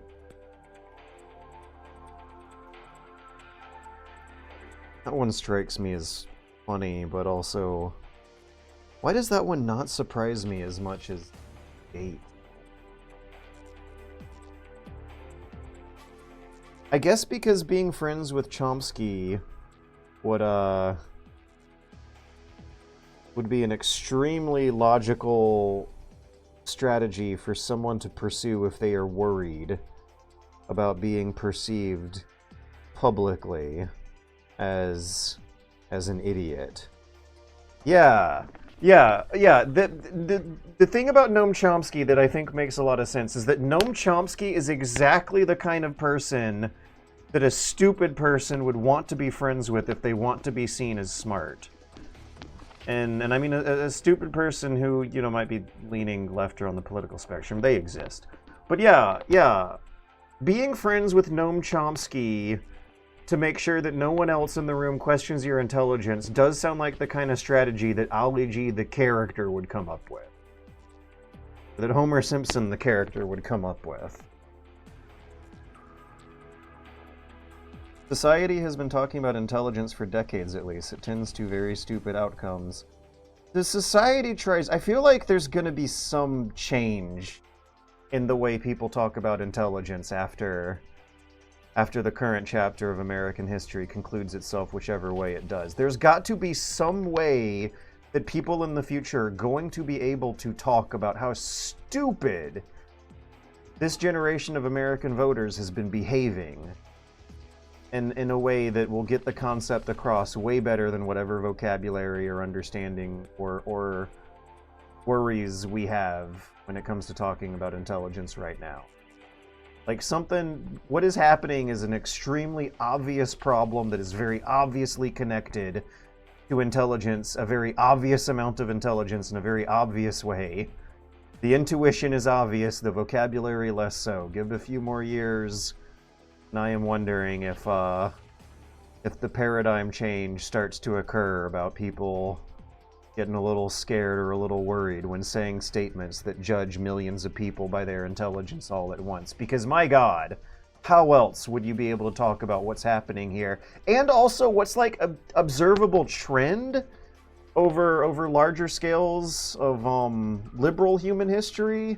Is it like if you give if humans apparently overthrow their monarchies and establish more democratic or decentralized systems of government, that there seems to be a certain problem that arises after a few generations of complacency if things go well that seems directly connected to the intelligence of how intelligent that society is going to be able to keep itself over the generations that America has evidently failed at. I don't know what I'm trying to say because I don't have the vocabulary or the books read that'll get it there, but yeah. There needs to be some way we can talk about the stupidity here in a polite society, in a polite way that will actually see this through, see the problem solved somehow. There has to be a way to talk about millions upon millions of your country's voters not becoming idiots in a more specific, scientifically sourced way than that, but that is absolutely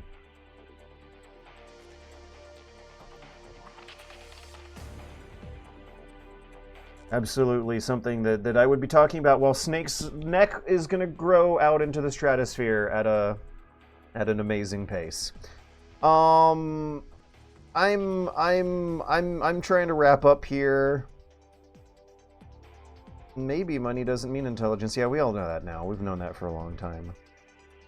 Epstein was friends with a lot of quote-unquote intellectuals. He had an obsession with eugenics, as a lot of quote-unquote intellectuals do, even if not very vocally. Chomsky also didn't totally distance himself from Epstein after the first public case of his, because Chomsky is a dingus. Too good for too long. Complacency, degeneration, decay. And also, like, just the amount of thinking that the amount of brains are doing about the sum total amount of years that they will have to deal with the decisions that people are making by the million. When I crack open an issue of Village Voice from 1963, society was tumultuous and crumbling and cacophonous, but it absolutely seems like the average newspaper reader of those decades